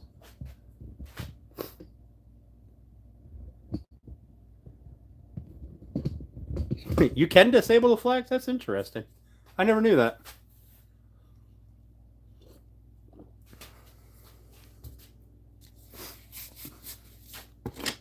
There's a lot of stuff you can disable. Also, I noticed that, when I did the poll the other day, how it was like that box in the screen? I've been to other chats that had polls going and it wasn't a box. So I wonder if that's just one of those things that are rolling out slowly to see what the input is on it. See if people like it. From my point of view, it's annoying. I'd rather have just the box at the bottom of the screen going, you have a poll open. But I guess it does stop you from forgetting to close it. Makes sense.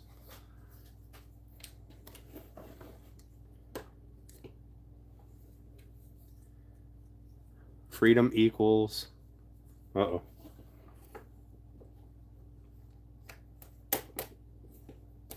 Sorry, guys. This whole conversation, just shooting the breeze seems to take a left turn here somewhere.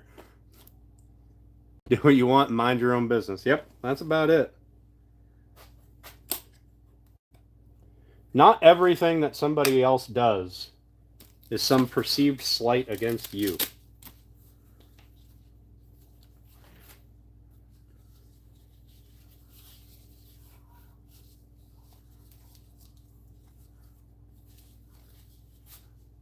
Like if you go paint, I don't know, a Canadian flag in the middle of my street out here in front of my driveway and then expect me to not drive over it to go to work or go about my day, you're going to be sorely mistaken.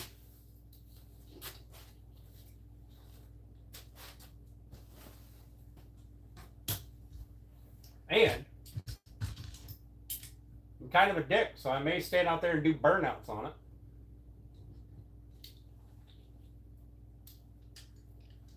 Because I don't want that shit in my street. And that should be my, if it's back to that, if it's good for the, that should be my freedom of expression. It should be a protected First Amendment right. If you can burn any flag, or if you can burn the American flag, because apparently that's the only one you can burn,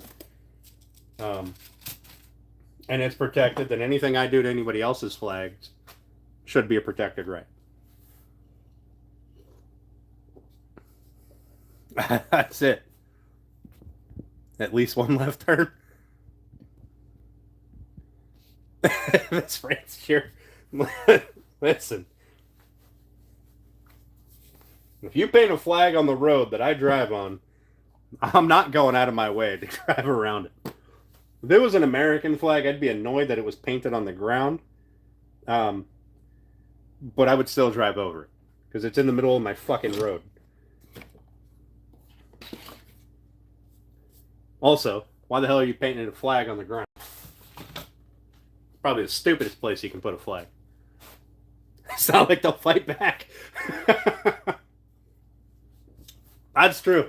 You piss off Canada enough, you get the whole Geneva suggestions. That might be a bad idea. We may not want to piss Canada off.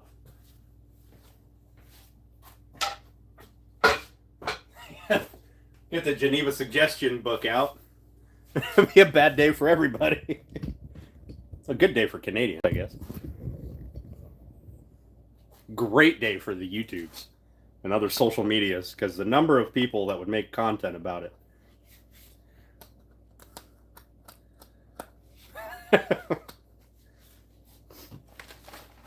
I have so many paper towels over here. Oh, I got a little trash thing going on over here.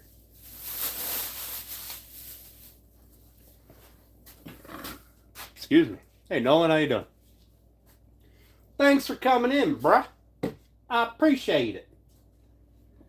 Just doing some cleanup while we shoot the breeze and hang out for a bit. I'm not going to scoop up this stuff tonight. I'll do that tomorrow.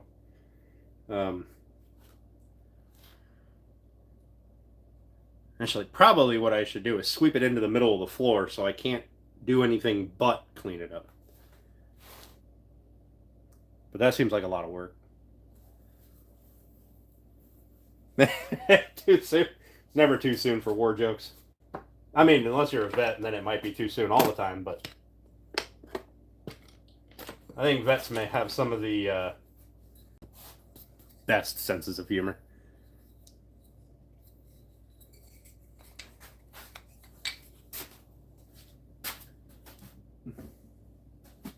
My scrap box is full. Throw it over there with that other scrap pile that needs to go. You know what I have? I have a problem with holding on to sandpaper. I go, I use this on my sander, but, it's still got a little grit to it. Maybe I can use it for hand sanding. And now I've got 800 pieces of this fucking paper over here that is useless for anything but some random little bits. Milwaukee or DeWalt? Whatever platform makes you happy. I prefer DeWalt, but that's mainly because that's the battery platform that I have, but I've also got Milwaukee here. And I got a Milwaukee little saw right there. And a Milwaukee charger hanging on my wall there.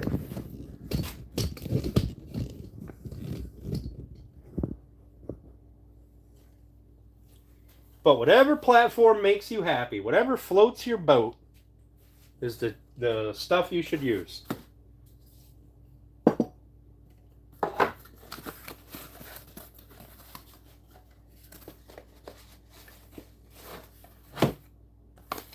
Here's a real kicker. I like Ryobi. Not for all their tools, but I like their variety of tools. Like if I want a hot glue gun that's battery operated, I'd go get one from Ryobi. I don't because I don't want another battery platform, but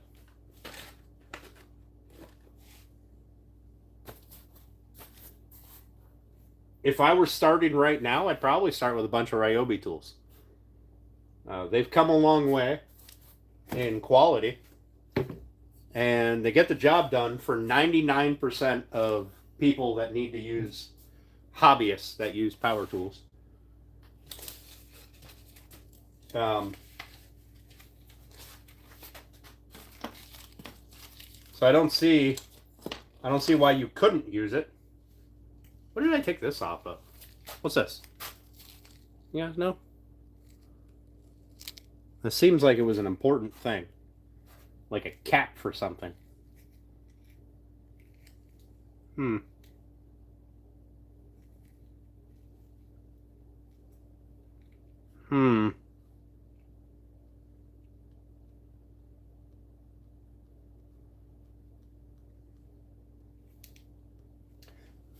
That's true, Janelle. I can't tell you. So when I moved into this house, what, 6 years ago now, is when I bought this place.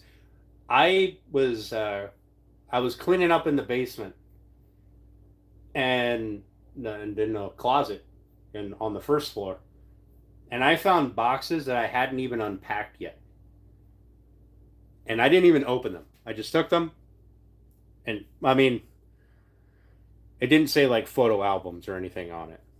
Obviously I double checked for that, but I didn't go digging through it to look at the different stuff in it. I just took the whole box and threw it in the trash, because if I haven't used it in 5 or 6 years, I'm never going to use it.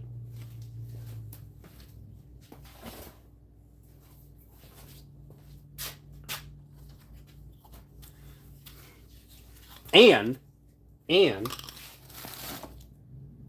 I'm trying to do also. So here's the other thing.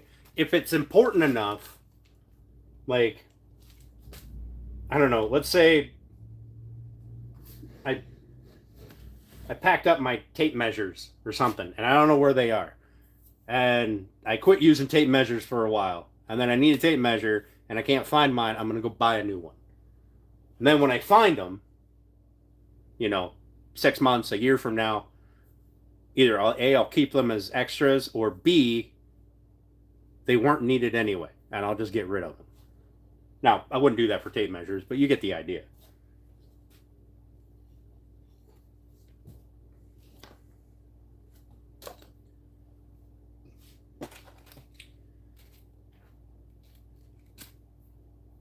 This little pile of sandpaper I've got going on here.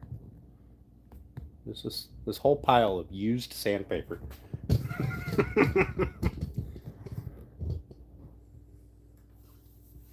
Glue a magnet on the back of it, call it a magnet. A refrigerator magnet. Right? I feel like it's a cap for something, because it's got these little nubs here. I feel like it fits into something. And it's got this little lip. Like it fits into something and closes. And it's on this table, and I've cleaned this table off multiple times. So that means it made it onto here relatively recently.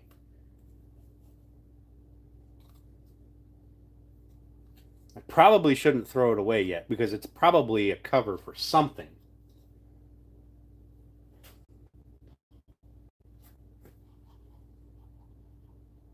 Shop vac? I don't think so. Because the newest shop vac I have is that Craftsman right there. And I don't think this is a cover for it. And if it is, that would be silly. I said that 6 months ago. With no headlights by the roundabout? Yep. I think people...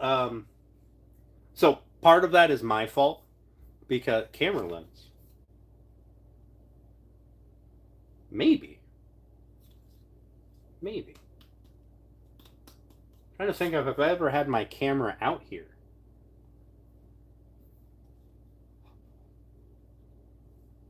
I don't think I've ever had my camera out here, but that's not a bad guess, Woodlot. I appreciate that. Building Matt's knife box. What, the last time I cleaned it off? Excuse me. So relatively recently. I'm going to put it up here for now, because it's probably just going to get added into a pile of junk that is unimportant and then ultimately thrown away. But if I throw it away now, I'm going to be beating myself up about it.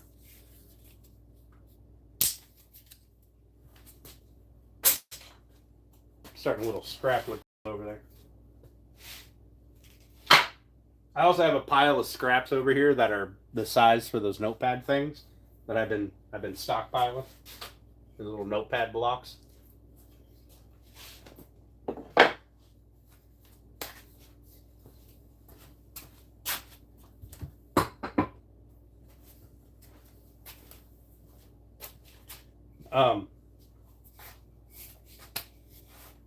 Anyway, so Steph, I'm part of the reason people drive around with no headlights on, because when I have your car in my bay and I need to have the key on, like I have my data pod in it, I turn the headlights off, and I don't always remember to turn them back on.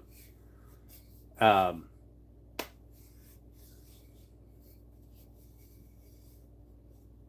Once it hits a year, toss it. That's not a half bad idea. It resembles a mallet. Thanks. It's a little overkill for most of the stuff that I use a mallet for, but I could have used this on that bassinet. It would have been useful. But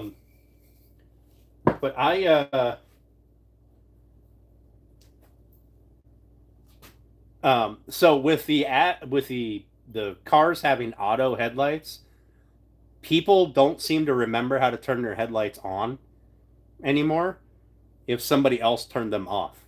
They just pretend the switch is gone, I guess, even though it's always right here or on a fucking turnstock. Like the number of people that have come back into the shop going, ever since you worked on my car, you did my oil change or whatever, my headlights don't work. And you walk out there and you go, see this knob? If you turn it to auto, they'll come on. Congratulations. You've won the Stupid of the Day award.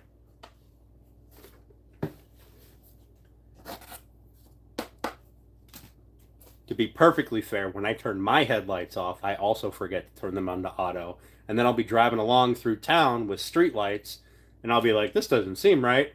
But hey, whatever, maybe I got a headlight out. And then, because, the car's on, so my headlights, like my driving lights, are on. They're just not as bright as my headlights. That'll be $75, right? Hey, Kevin, have a good one, buddy. Thanks for coming in and hanging out, man. I appreciate it. People forget how to drive, let alone turn the lights on. That is not wrong. That is definitely not wrong. Hey, look, I made a fish. I don't know what would bite it, but I bet I could put a hook on it and a fishing line. I bet I could get something to bite it. We're going to put it up here for now. But then I get out of town. I'll get out of town and be like, I can't see a fucking thing. What the hell?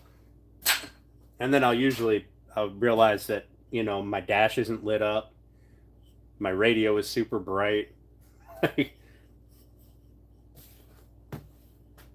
Because my dash doesn't light up if the lights are off. The driving lights will come on, but the dash doesn't light up. At least I don't think it does. Maybe it does. I don't know. But I can't tell you the number of times that I've been driving around looking like an idiot because I didn't turn my lights on. People flashing me, high beaming me and stuff, and I'll high beam them back and go, "Wow, that's really bright." And then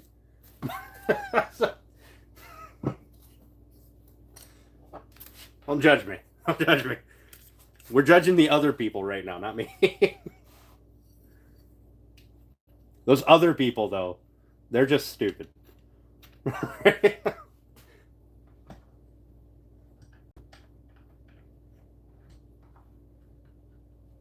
Left blinker just bloop, bloop, bloop. Motorcycles are the worst with leaving a blinker on. Like, goodness. Every time I see a motorcycle, he's got a turn signal on. Don't know where he's turning or when he turned, but he turned that fucking thing on and is just cruising.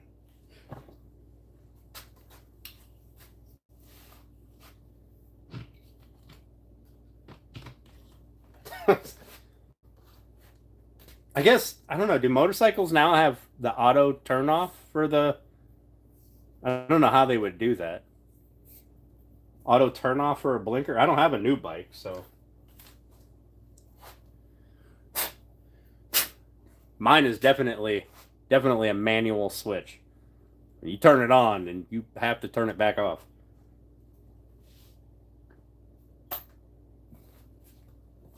Definitely judging me.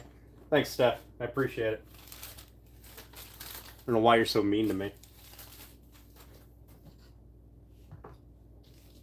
Didn't make me muffins. Went and broke your toe so you didn't have to make me muffins.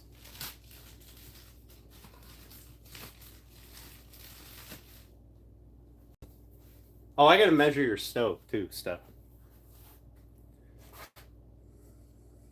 Car owners and humor. Hell yeah. Come on at me, Woodlot. Why not? No. No, that's silly. Had an alarm to notify driver of blinker abuse. That BMW should have an alarm every time you turn and you don't turn a blinker on.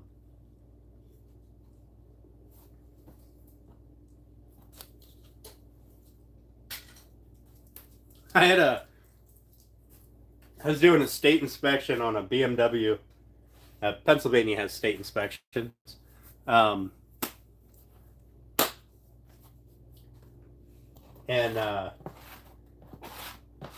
I was doing a state inspection on a BMW, and the guy's left turn signal in the front was out, and he was like, "It's some stupid bulb. I can't remember what bulb it was, but it's something we had to order. We didn't have one on hand." And he was like, "Do I really need that?" Well, you do have a BMW, so no, you don't. But the rules say that I have to make sure it works. Doesn't matter if you use it. Car, the repeat complaint was pulls yet left. Yeah. Yeah, it happens a lot. It's usually either something simple, like your alignment wasn't done right, or it's something a little more drastic, like there's something wrong with the tires and they're making you pull, or you got a brake that's hanging up.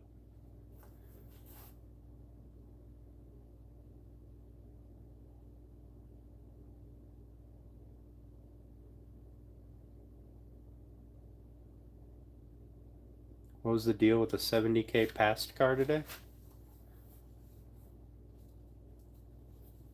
70K past car. Oh, you guys want to see something? It reminded me of a car now. So, how do I do the green screen thing? Is it this one? Nope, that's retouch. We don't want that. Turn that off. 49 seconds short was just uploaded to your channel. Fuck.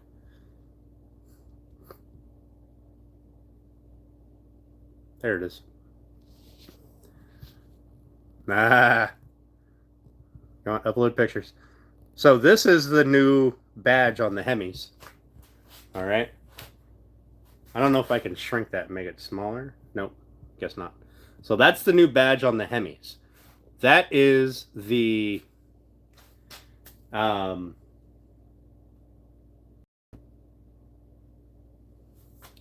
nuts. I can't remember. Oh, the guy. That one. All right, hang on. I'll tell you about that one. So this is a picture of the sticker, right? Oh, it's here. Sorry, it blew it up sideways. So that's the symbol of protest badge.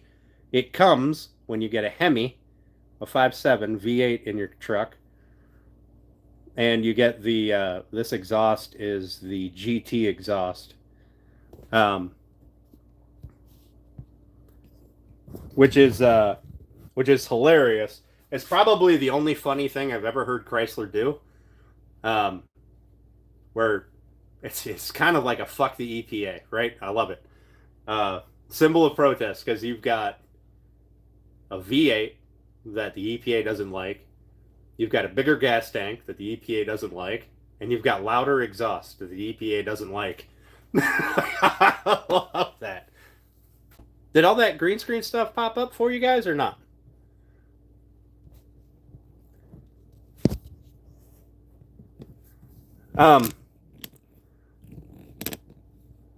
So the car was 70K out of warranty. It was a Grand Cherokee, and there was a bolt in the back on a control arm that broke, and that control arm is just the bolt goes through it and into the knuckle. So there's nothing like it's not pinched in there; it just goes through. Well, that bolt broke and caused a whole bunch of damage on a 2021 or 22, something like that. So you would think, based on the age of it, it would be in warranty. Yeah, no, it's not in warranty at all, because he's got like 70,000 miles past warranty. So, but he did his aftermarket warranty company actually covered the whole thing. So he went from being upset to being, okay with it. But it was really funny that he was freaking out because it was a new vehicle, and it should be covered under the manufacturer warranty. Drove the car into the shop? No, fuck that. I hate when people drive into the shop. Like, don't. If you drive into the shop, I will purposefully get that RO. Don't care what it's for. I'll get that work order. And then I will park your car out in the parking lot and make you sit there and wait for pulling that thing in. Like, I know people do it because they think they'll get in faster. Well, it's here. He's got to move it to work on anything, so he might as well move it into his bay. Now, I'll move that shit outside, and I will do everything else before I do your car. Yeah, he was like, I don't know. He was an older guy, so I can't imagine he was like an Uber driver or anything. I don't know, maybe he just likes to drive all over the place. He's retired and he just said, fuck it, hopped in the car and drives everywhere. Just all of the time. Yeah, he was super mad. He's throwing a big old temper tantrum about it.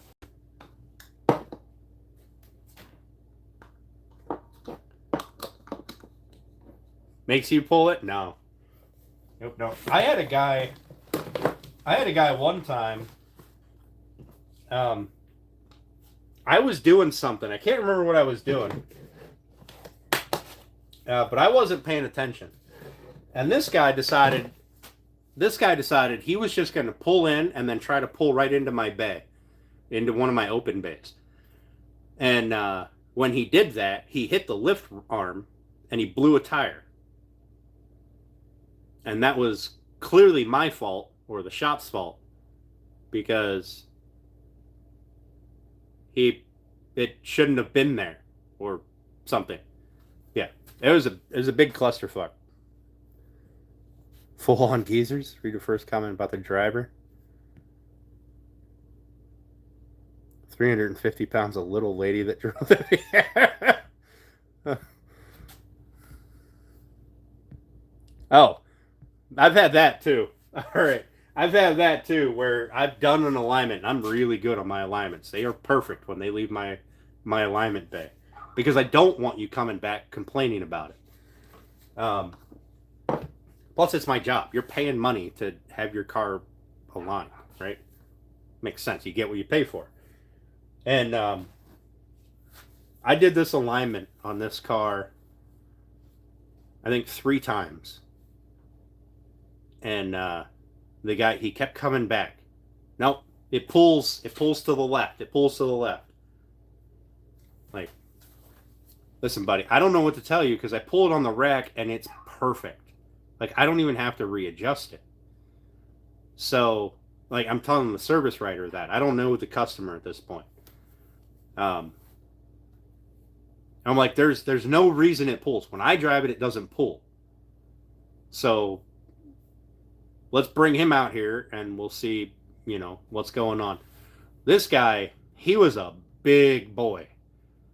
And I was like, well, no fucking wonder it pulls. You're changing the whole alignment of the car when you sit in it.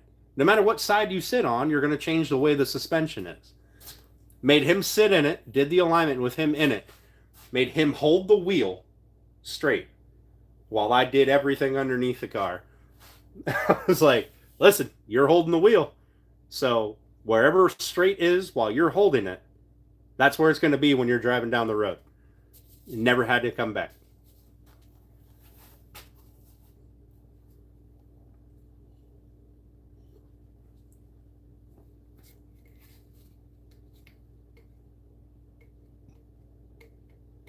Said no, his wife is? Yeah, don't set an alignment up for that guy.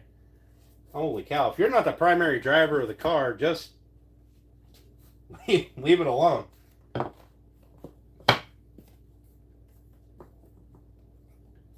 See, but in people's defense, they don't know that. That's part of a mechanic's job, is to educate the customer, because they don't know anything.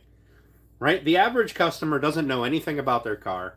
They just know that a light came on and I've got to go to the shop. All right? In general. I mean, some people know a lot more, but some people know less. So your job as a mechanic is to educate those people. Like, if your wife weighs 100 pounds and she's driving a car and it doesn't pull, and you weigh 500 pounds and you get in that car and it pulls, there's only one variable.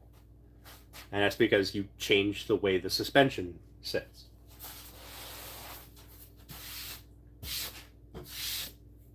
Doing that without hurting feelings, though, that can be difficult.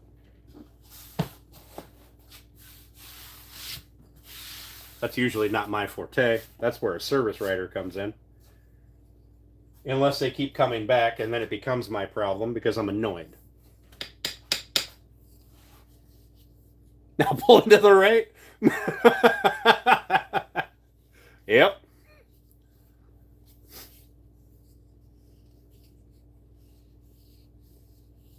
She dropped weight. I've done that. I've done that a few times. I've had a customer.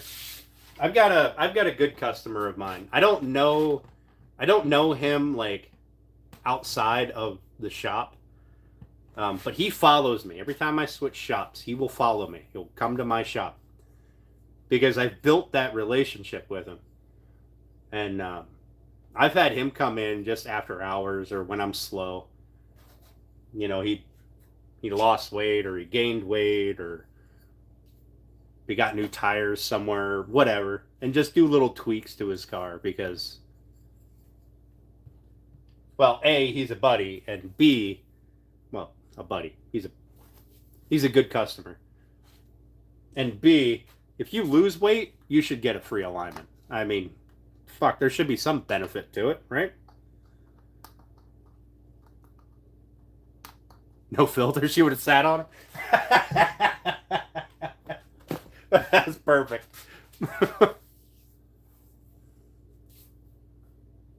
Hey, Bar Run, what's up, buddy? How you doing? Yes, Steph, but please don't wait until all your lights come on. Let's wait. Let's do it when a light comes on. If all the lights come on, something's really broken. I don't want to play with it. Hey. Well, I've been standing here shooting the breeze. Look what I did. There's a table here. I mean, it's not very much because there's all this shit piled up, but look, I can set stuff here.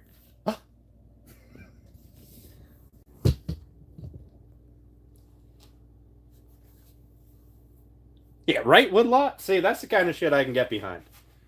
You drop a bunch of weight, fuck, I'll do your alignment for free. Why not? It takes me 10 minutes to do an alignment.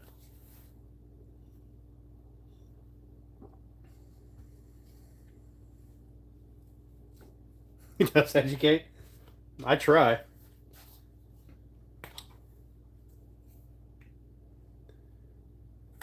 I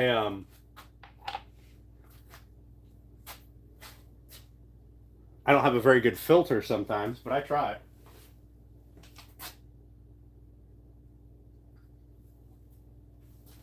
My problem with people when I'm trying to explain like car things to them is one of two things. Either I will speak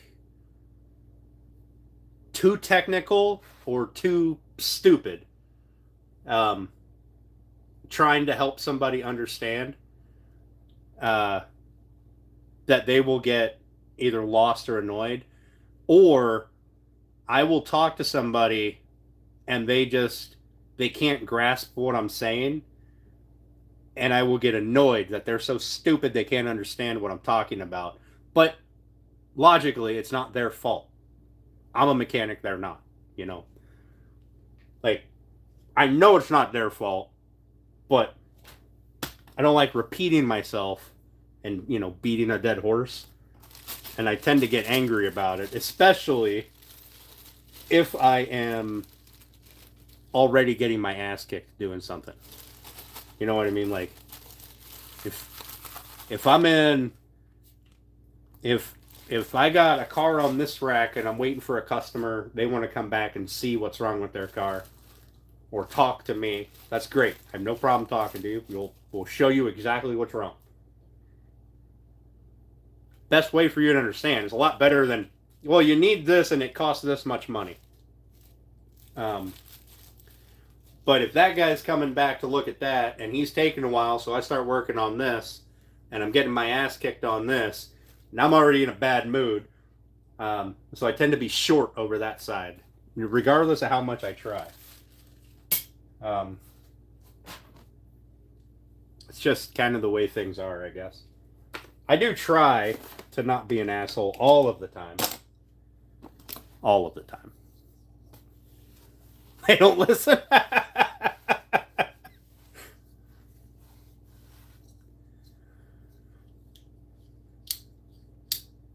Just followed you on Me? You followed me on Instagram? That's a terrible idea. Don't for the love of God, don't tell anybody what my Instagram is. Oh, bar? Okay, good. Had me panicking there for a bit.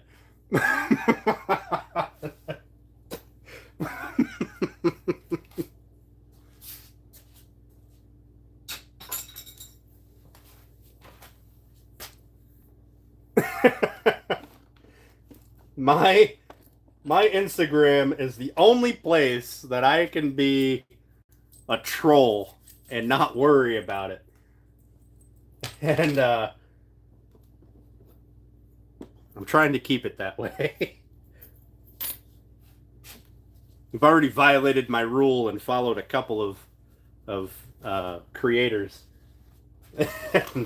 And I probably shouldn't have.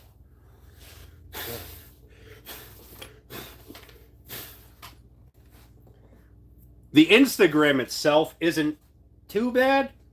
Some of the stuff I post is, I mean, it's literally just rage bait. Whatever is the popular thing right now, you can bet I'm posting things that are the exact opposite. Whatever I think is going to make somebody the maddest.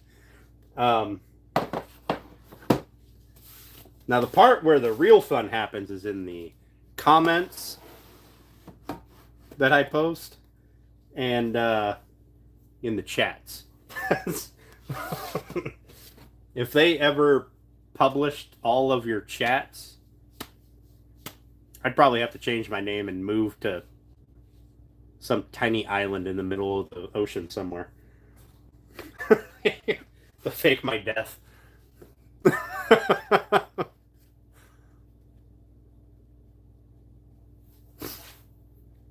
Oh no, Steph.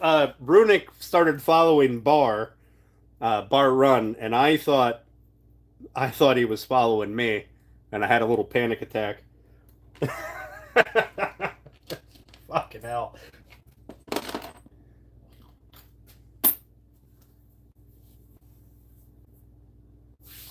How many would have to move there with me? Everybody that I'm in a chat with.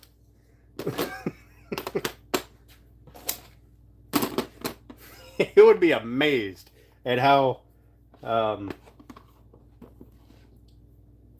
free people can be if they don't have public scrutiny on them.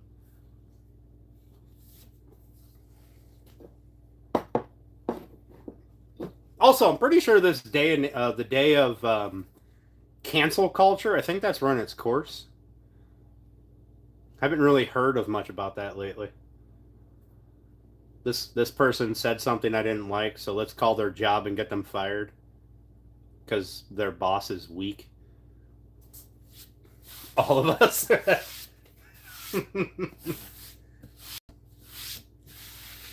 That reminds me, I've got a ton of stuff I got to put on my Instagram, and I haven't done it in a long time. Although somebody started reposting my stuff, and that makes me a little nervous.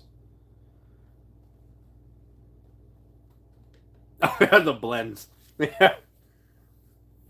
Yeah, right, Woodlot? Like, my Facebook is very clean. This is very clean. Relatively clean.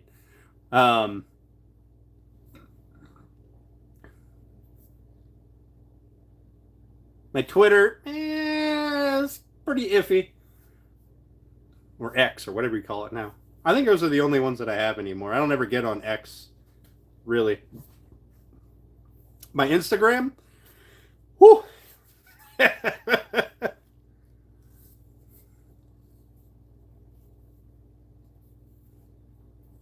Tizzy Ents? I don't know that name offhand, no.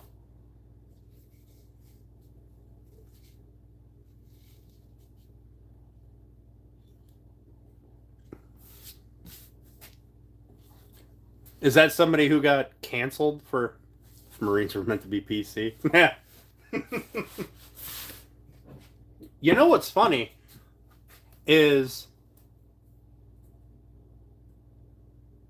oh well, we should be judging Karens. I mean, let's be honest. I've got an Aunt Karen, and she's a super nice person, but so I'm not like I hate saying Karen because she's a really nice person, but she does threaten to go Karen on us sometimes, and I'm not sure what that means. Hey, Mrs. S, how you doing? I'm not sure if she's going to be really nice to us or really mean to us. So I'm going to have to push it sometime and see what happens. But I think if you're going to be a Karen or a Ken or what's the male version of a Karen? Ken? Is that what they decided it was? Kevin? Yeah. I think if that's what if you're at the fool in public, you should get public scrutiny. Like you're gonna roll up to McDonald's and lose your mind because of, I don't know, whatever. Start screaming at some poor minimum wage employee that doesn't give a shit. You should get judged.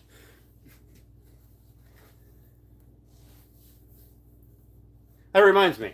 I gotta send. I hate to do it, but I gotta send this McDonald's up here an email because I don't know what was going on in there, but I paid for my food this morning. I wanted breakfast.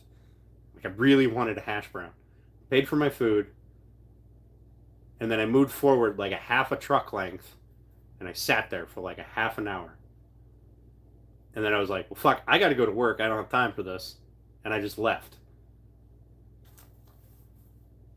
And so did the person behind me. So I don't know what the hell they had going on there, but I'm sure they didn't do it on purpose, but I don't know. It's this local McDonald's. They're pretty terrible. So maybe they did do it on purpose. Maybe they were just waiting to see how long people would sit and wait. I hate to do it though, because I hate to send them an email, but I already paid. So I feel like I should at least get my money back. Or a free meal or something.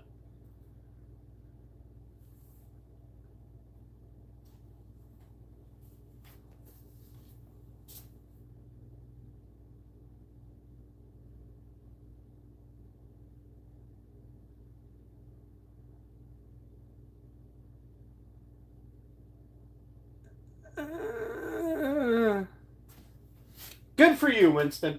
Good for you. I am going to I'm going to not approach that subject. Because this is a public forum. We just had this conversation. Nobody wants to hear my opinion.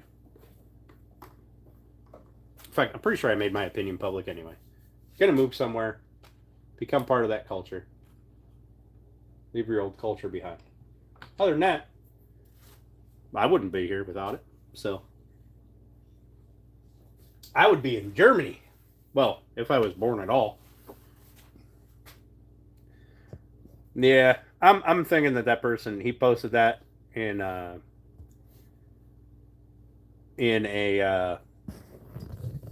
like a copy paste and moved on to the next live to post it again. But I know the vast majority of Americans wouldn't be here without immigration, so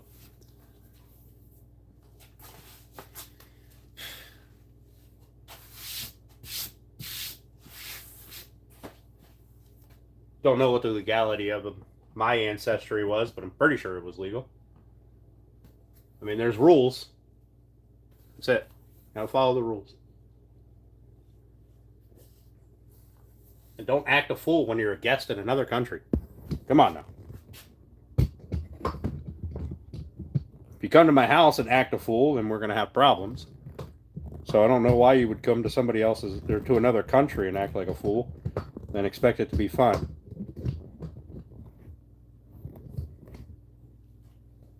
But we should probably not approach that subject too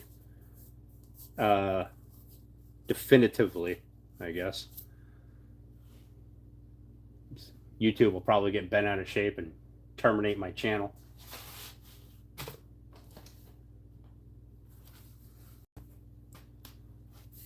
Yeah, I agree, Bex. You're not supposed to act a fool anywhere. Although sometimes on those Karen videos, like the ones all over YouTube, or Instagram, I guess. I don't see too many of them on YouTube anymore.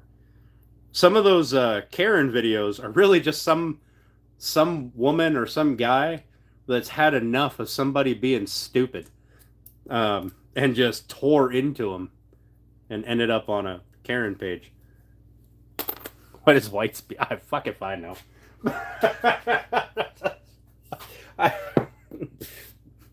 I didn't want to get too specific with it, but they're not acting, they're just fools. That's probably accurate, Bar. And it's usually some fucking children. Although not all the time. Some of the times it's a full-grown adult just acting like they had no upbringing. They were raised by wolves or something.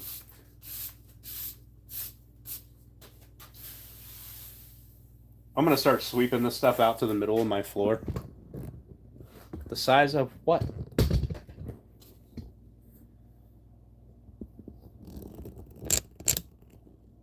Yep. I agree, Woodlot. I agree. Cultural enrichment is a thing, right? But at the same point in time,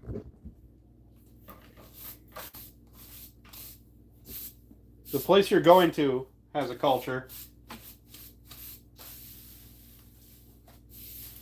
And you need to be a part of that. You need to emigrate into that society if that's where you're going to go. Absolutely no problems with immigration. None at all. Legal immigration. I do have problems with illegal immigration, or whatever fucking words people want to use about it. Doesn't matter.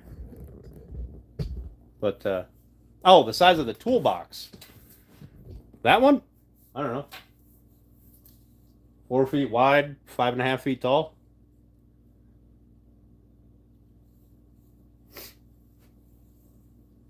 Right, 2.5 feet deep. It's just some heart toolbox. Came from Walmart.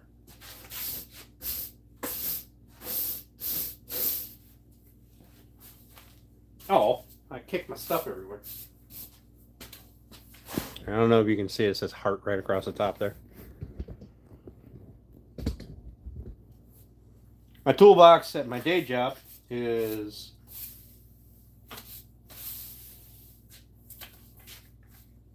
think 76 inches long. I think it's 30 inches deep. And it was about, I wrote it down. I can't remember. I need to make lifts for it, but don't get a paper cut on the edge of the drawer, right?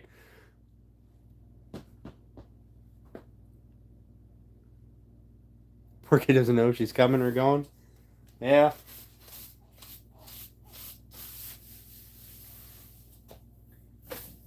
I think so. What I don't understand, like, I think we can have this conversation without it getting too crazy. If it gets too crazy, we'll shut it down. But what I don't understand, like, if you're gonna move to a place, right? Let's say you're seeking actual asylum, okay, from a place like, I don't know. Let's say let's say hypothetically, Mexico is overran by, or has some kind of a dictator in power, and they're literally persecuting people, and you seek asylum in another country, any country,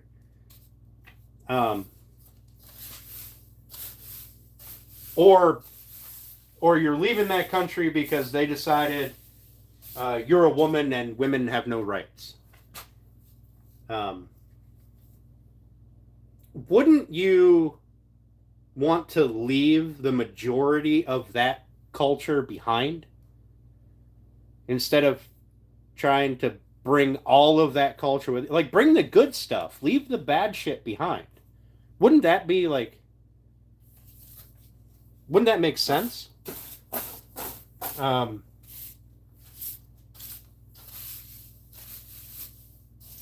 Like, I mean, I think that would be logical.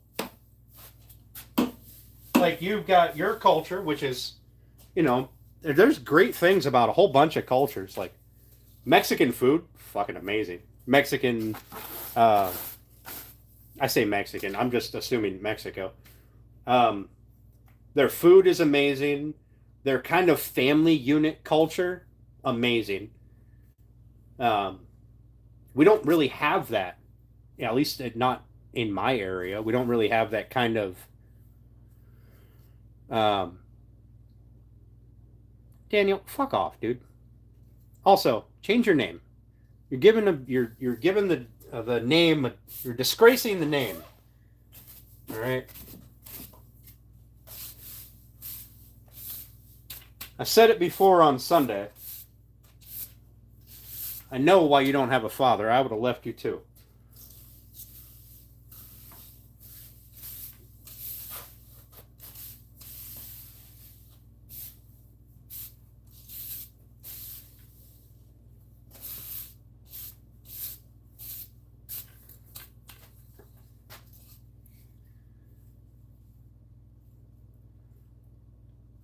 .372-inch base cabinets with 2 matching uppers.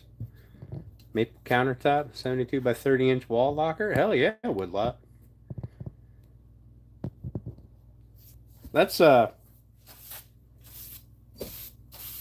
quite a tool rack. I am lucky in the fact that I work for a dealership, so I don't have to get a ton of specialty tools. Excuse me. A lot of that stuff is provided for me, so I don't have to have a full wall of tools.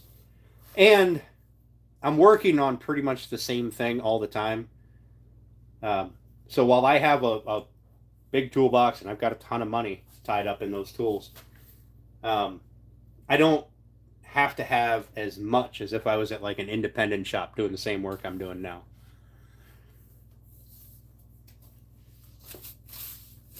Or if I was at a dealership, like one of my prior dealerships that I was at, they had a pay system that paid management based on profit. So management was disincentivized from buying tools or spending any money on the shop at all because that cost them money because that comes out of profit. Um, so if it wasn't a required tool, like if Chrysler didn't say you need to have this tool, um, and in that case they just send it to you and bill you for it. You don't get to say no, I don't want that. Um, But if it was just like a specialty tool that you didn't have to have, the techs could all go buy on their own. They wouldn't buy it. But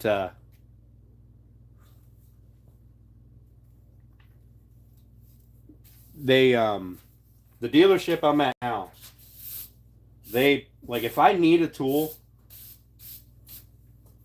doesn't matter what I could go into them and be like, hey, I need this socket. I don't have this socket. I can go and buy this socket. Um, but either way, I either need to leave and go buy it, or I need to get one of the tool trucks over here or something, or you guys need to get me one. My dealership, 9 times out of 10, they'll just get one. They'll order it, which is amazing. It was stolen from the dealership I work. Holy fuck! Just the sheer effort involved in loading up a toolbox into a U-Haul. That is some dedication. Holy fuck! A 72-inch toolbox. Like, I know putting mine onto a trailer is a fucking treat, but shoving it up a U-Haul ramp into a into a U-Haul, and then not just doing mine, but doing a bigger one, 3 times my size, and then multiples of those. Now, holy crap, the dedication.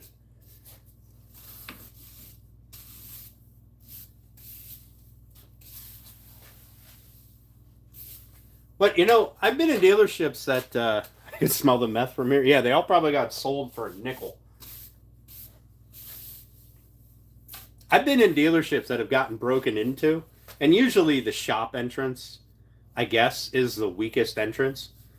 Um, in some dealerships, my dealership now doesn't have any real hidden entrances. You don't have a real way to break in without being seen from the road.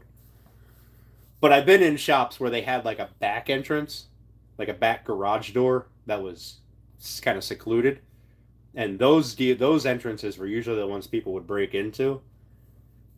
Um, but I have never had a toolbox stolen. None. Knock on wood. I've never had a toolbox stolen. I lock my stuff up, so I'm not overly concerned about tools going missing unless somebody damages my box. But those people seem to be more interested in coming in and stealing cars. Now, if I found out somebody stole my toolbox and they worked at that dealership, I would find them. Oh, I would find them a lot faster than anybody else would.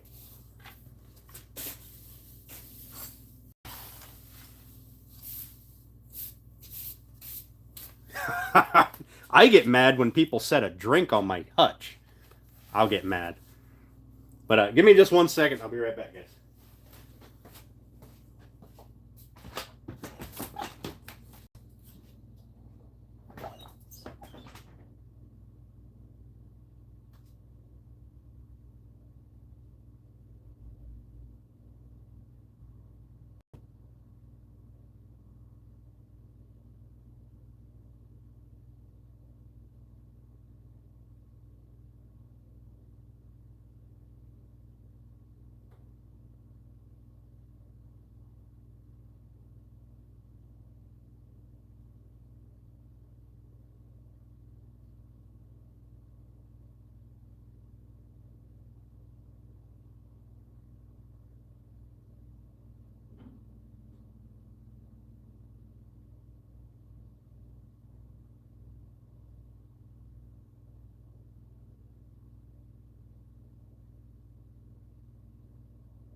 My little solar light by the door quit working.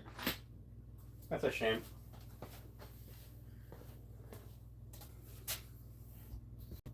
Congratulations, Big Duke. Cue the elevator music. Yeah, stealing people's tools, like, my tools pay my bills. Like, you're gonna steal my tools? Holy cow. I will lose my mind, Steph. At my dealership now, I was there, I don't know, a couple of days, and I came back, and so I've got my box and I have a hutch, right? Overall height's maybe about this high, okay? And I've got a couple of tools set it up, or a couple of cases of tools setting on top of that. And I came back for, I think it was a weekend. Maybe it wasn't. Maybe I came into work one morning, and there was 2 empty beer bottles. No, 1 empty beer bottle and one that had some in it, sitting on top of my toolbox. And I lost my fucking mind. No, that's a lot of money that I spent sitting right there. And just the sheer disrespect of leaving your trash on my shit right next to a trash can. Like, there's literally a trash can. Like, this is the side of my box where this planer is right here. Right here. There's a fucking trash can. The sheer disrespect. I lost my mind.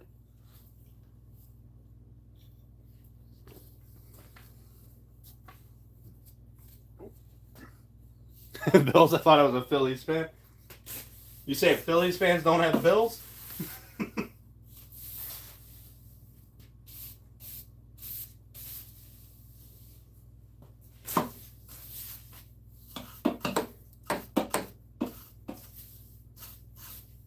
Like, I get it. I understand. It's just a beer bottle or just a couple of beer bottles. I'm a Philly fan. I like the Eagles. But it's still disrespectful. And you've got to draw a line somewhere. And my line is with the house payment that I have sitting there.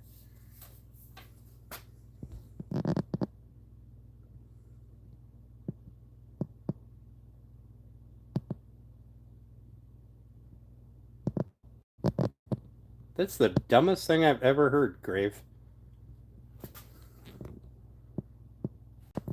Also, we're going to go ahead and do this because your picture is fucking retarded. Okay, bye! The troll hour is upon us. Yep. Oh, yeah, 77 Rockets is live today, isn't he? Giggity. I'm sorry, I forgot about Rockets tonight.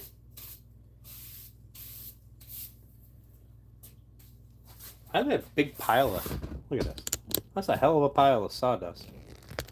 Red Rocket? That's what what's his name was fucking showing. At least that's what it looked like in the picture. Fucking douche canoe. The definition of can't get no bitches.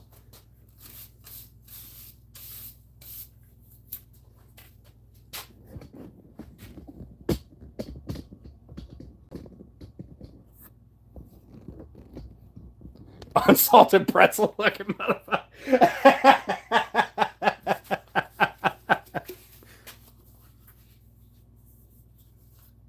Hey, no worries, Mike. No worries.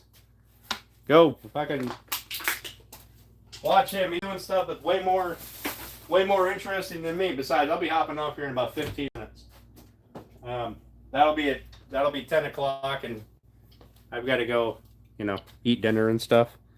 Sodium-free saltine cracker.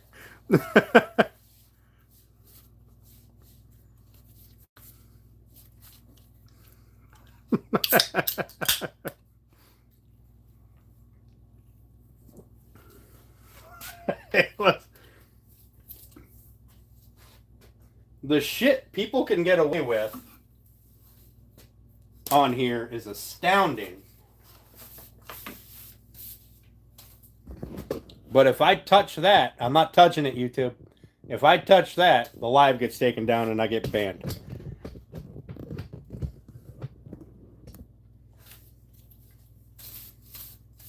But I could put my Johnson as my PFP.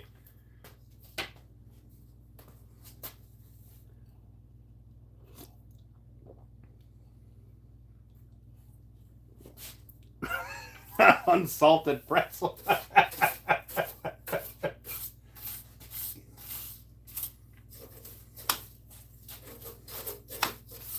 See, I had to get real close to see what it was, which makes me sad.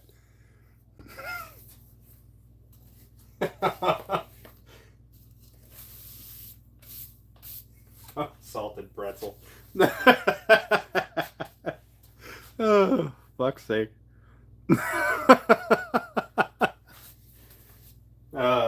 You guys are great.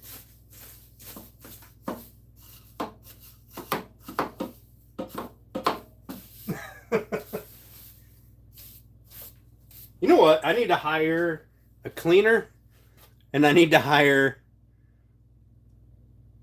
a mailing person, a shipping person. Hey, Bar Run, have a good one, buddy. Excuse me. No worries, Bar. Go ahead, plug away, buddy.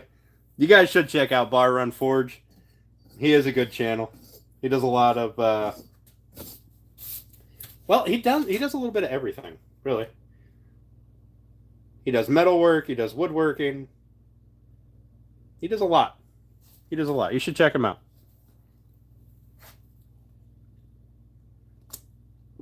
Runic could post his link or his or something. I mean, it's not like we're doing anything else important here.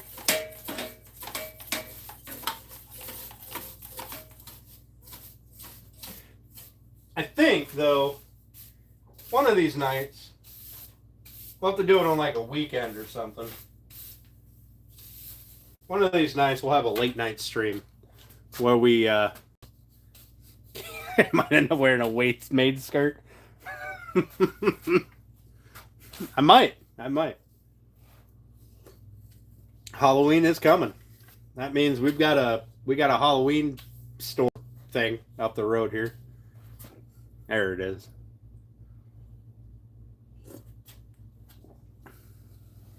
You think I do on Fridays? Oh, you do late night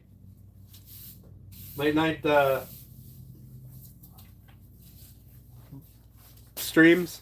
They identify as flowers.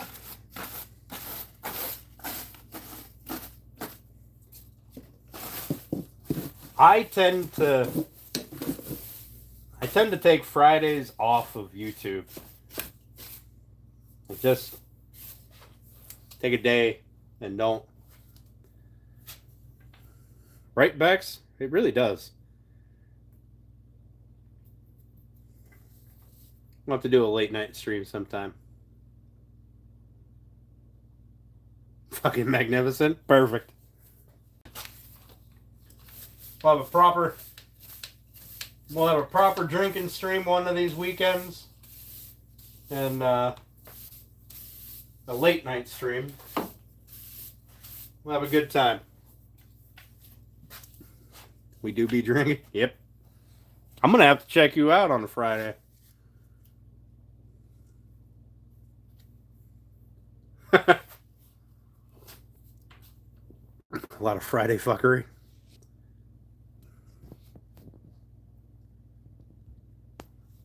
I don't know why it blocked that one. That was goofy. No. Not going to the Halloween store.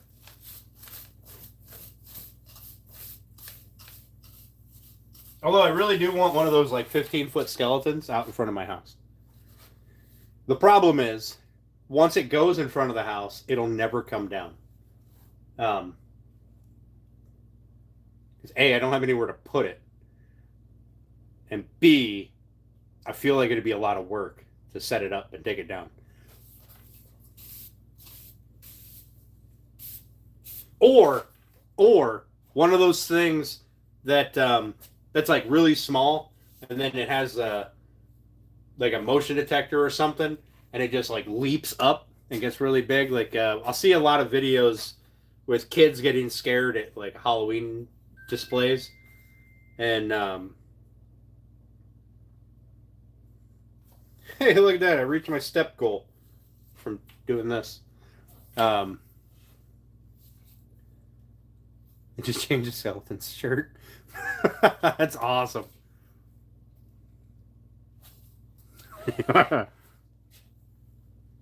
Paint Mike. Paint Mike. That's the better option.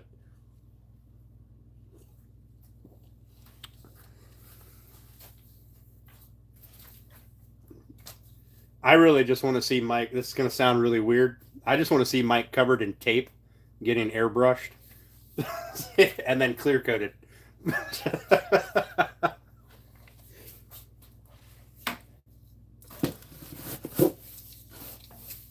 That might have sounded a little too weird. That might have been a little too weird. I'm sorry.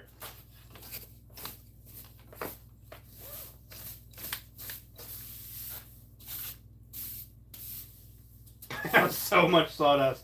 You know what I'm going to end up doing tomorrow? Is I'm going to end up just sweeping this back under here because it's going to be in my way and annoying.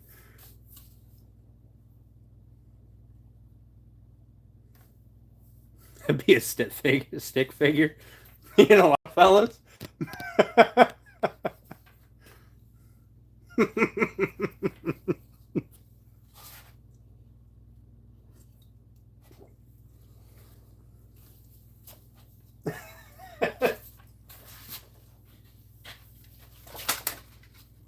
have a sanding belt down there.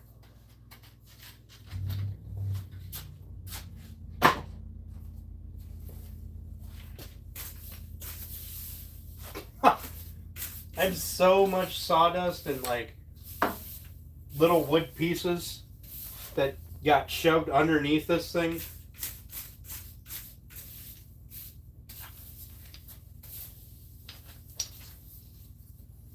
I even have pieces from the bassinet build.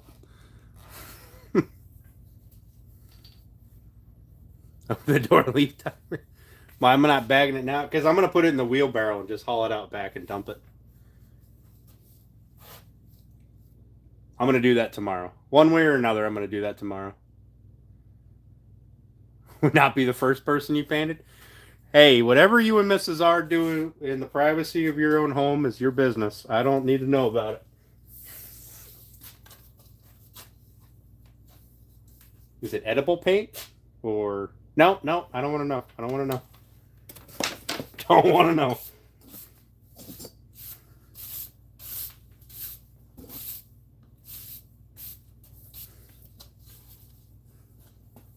Make your own compressed wood?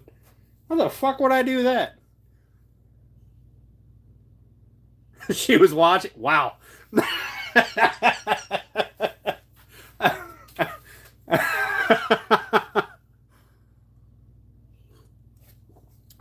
Oh, it was not her, but she was watching. Jesus.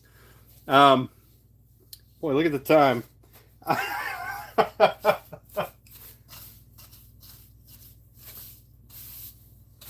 You were doing face painting at a fair, right, Runic? Face painting at a fair?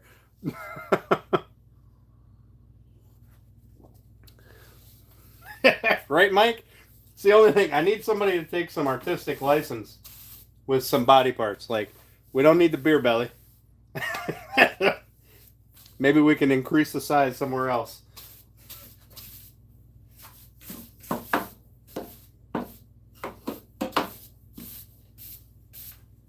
We can move the mast.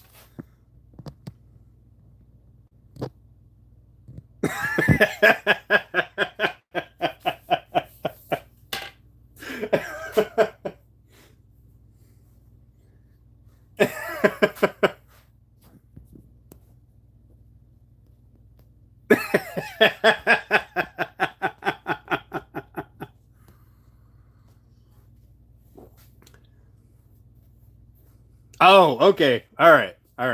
That makes... Whew, that is way cleaner. What is wrong with you, Mike? What is wrong with you?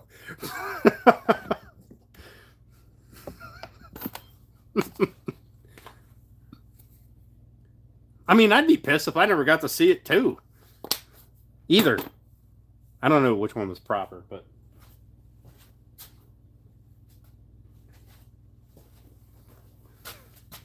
I lived life. That's fair.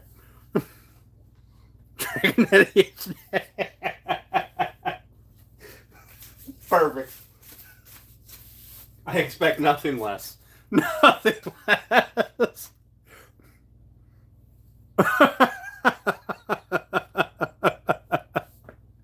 Oh, goodness.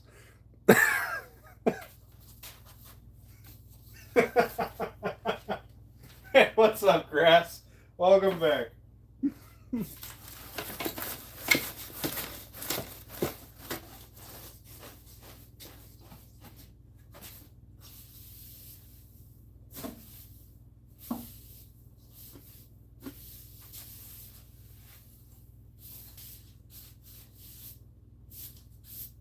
Alright, this probably end up being 2 wheelbarrow fulls so far. I still have to move stuff and get the blowgun out, but we'll do that later.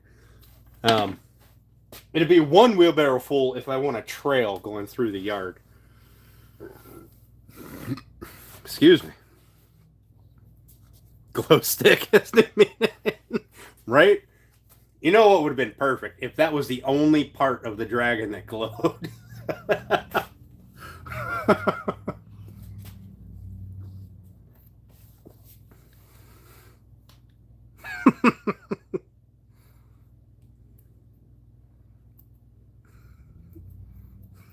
I would hope so, Runic. I would hope so.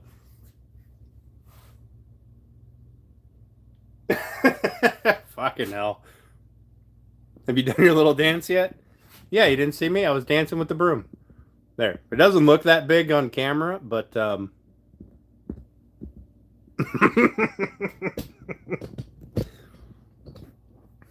trust me, it's a whopper.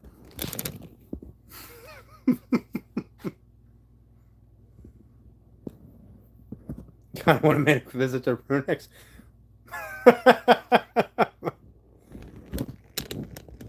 That's what we all said. Oh, perfect.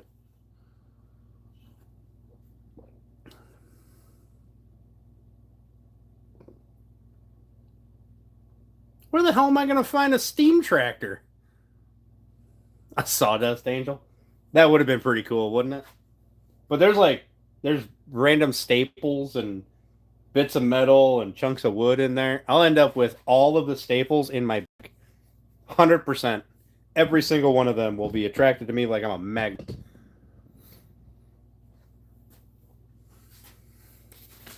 Oh.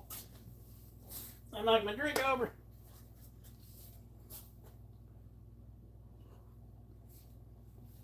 Itch for 3 days. You ain't kidding. Hey, Upstate, what's up, buddy?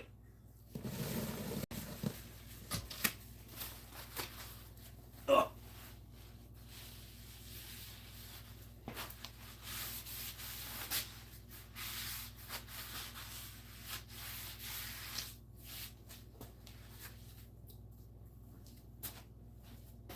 There we go.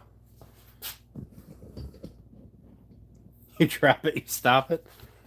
I wasn't holding it good, and then I swung my hand down and smacked it. Need to magnet it first? I don't want to magnet it. I don't have a big magnet. I don't have a big roller magnet.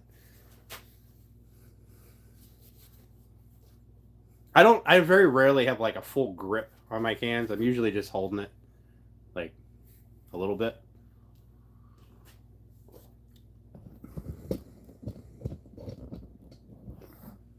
Giggity. For Lucy anymore?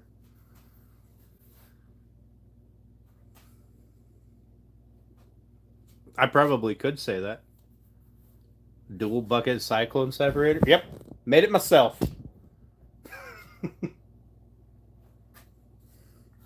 want to see the inside of it? I'll show you the inside of it. Oh, the top. The bottom is just a bucket.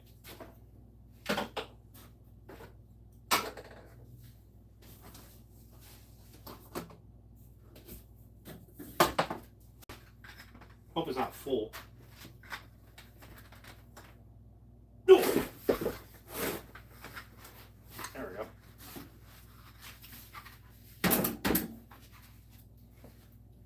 So I had to put another bucket on it because apparently that stops it from sucking the bucket in. Because with just one bucket, it would collapse the bucket. So this is what the top looks like, right? Vacuum here. Your dust hose goes here. And then that's the inside. Oh, yeah. Just a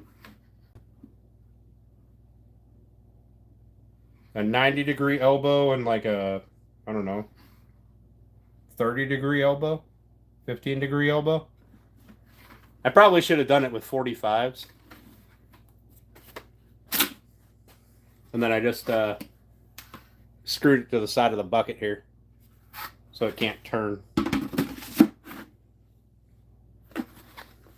And then some of these rubber pipe caps that I cut slots in so I could stick my hose in there.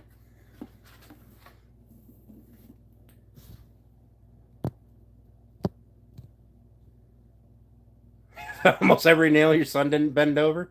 Yep.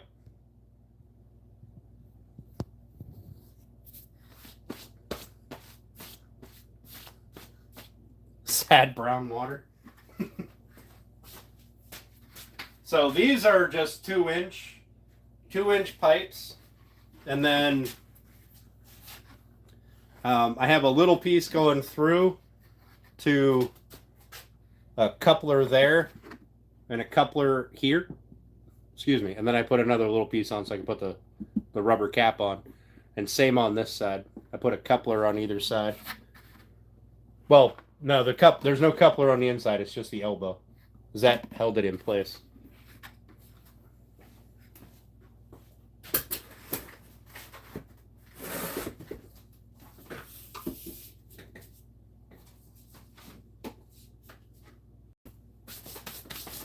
It works really well.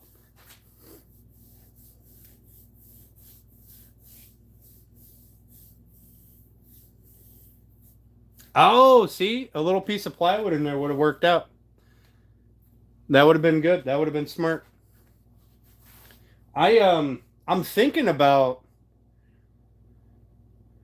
because we have the blue 55-gallon drums at work.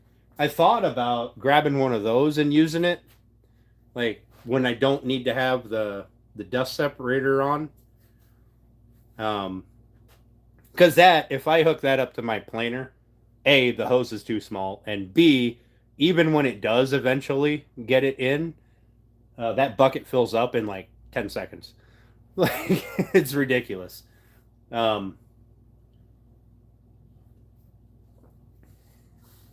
I used that. Y'all remember way back when I had a big pile of, right where these 2x4s are, I had a pile of sawdust and a bunch of random scrap pieces. I used that to suck up the sawdust because I didn't want to haul it out to the back. I wanted to fill up my bag that I had going so I could take it to the farm.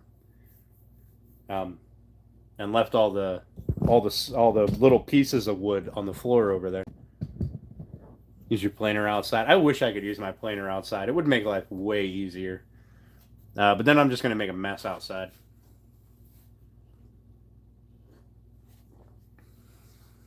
What I am thinking about doing is, so I'm going to have the box outside, right? And that's actually one of the things that I'm picking up on Saturday, is I'm picking up wood for that, so I can get the dust collection set up. But I was thinking about just using my wood shavings. I don't know if it'll work really well, but using it as like kind of like mulch. Compost pile. That's what I'm going to do with all this. I'm going to take it out to the woods.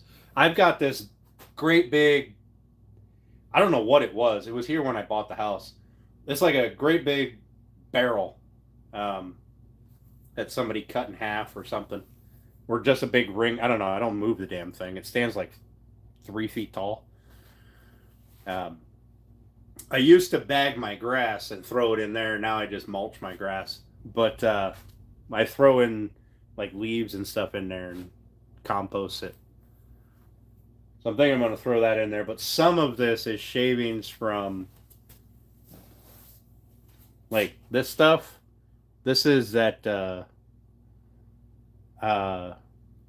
that decking.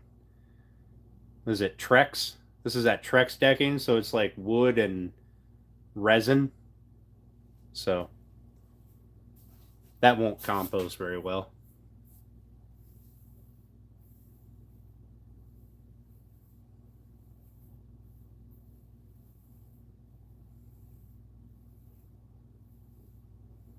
Fire starter for winter. Yeah, we don't have to worry about termites much around here. Not that I know of. So we got lucky with that. Yeah, it's like wood shavings mixed with plastic or resin, and then it's got the colored bit on the top, the wood grain look. That's just straight plastic. It won't decompose, really, but it'll be out there and it'll get mixed in. So, and I don't have a ton of it. I mean, I've got more than I want, but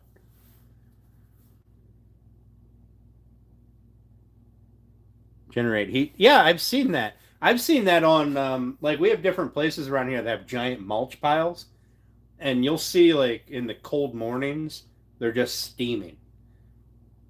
Or places where the tree trimmers, where they're mulching up the stuff, filling up the back of a dump truck or whatever, where they're dumping their stuff, those piles are just straight steaming up.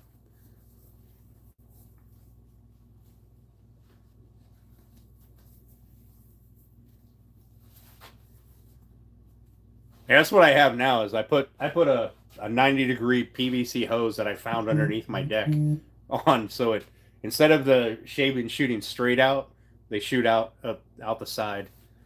Made life much easier. That piles catch on fire. Oh, they do generate a ton of heat then, I guess, huh? I'm gonna have to keep that in mind. Well, they have to get wet, right, to generate heat. So if my box is sealed and doesn't get wet,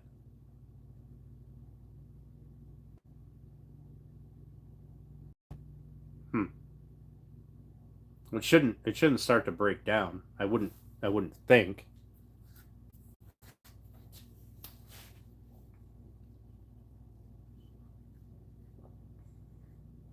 I'm gonna have to look into that because I don't want a fire starter on the side of my shop. That would be a terrible idea.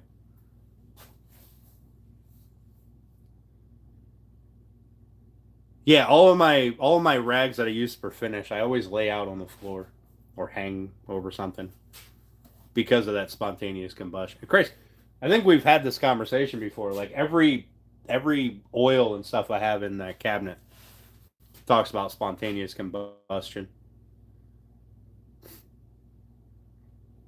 All right, so as long as I can be fine, I'll just have to make sure that I either A, empty it religiously, or B, overbuild it so it can't get wet. Hey, LJ, what's up, buddy? Hey, Pilato, have a good one, buddy. We'll see you later, man. Thanks for hanging out.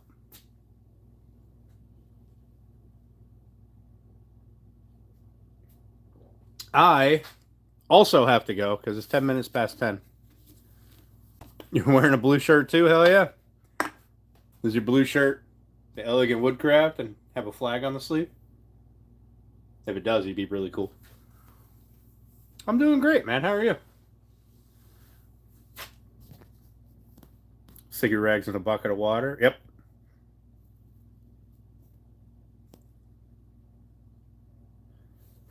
Relieving has nothing to do with LJ's arrival. I don't know. Seems pretty sus.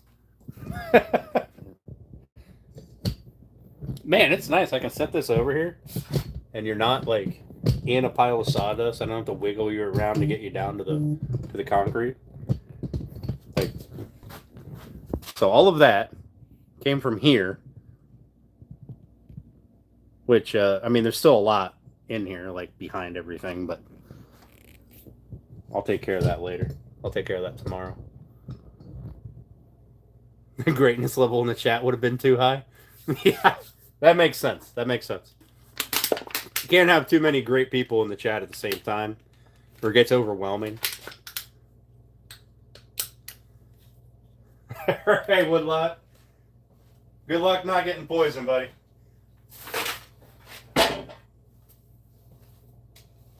I don't get poisoned, really, so I don't... Hopefully that doesn't change.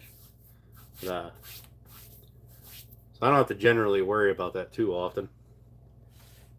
I guess probably if I was around a ton of it, I'd probably get it, but...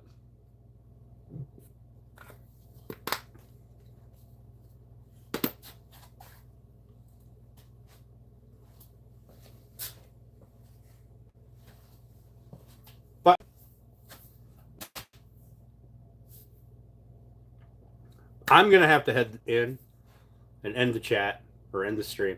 So thank you all for coming and hanging out with me. I appreciate it. The extra 0.3%. I really appreciate it. And I'll be back with you guys on Thursday. But I probably won't be live this weekend. We're going to shoot for next weekend to get back to on track. This case, it looked like Popeye. Oh, Lord. All right. So thanks, guys, for coming. And we'll see you all later on other streams or this stream. Whatever the case may be. I appreciate it.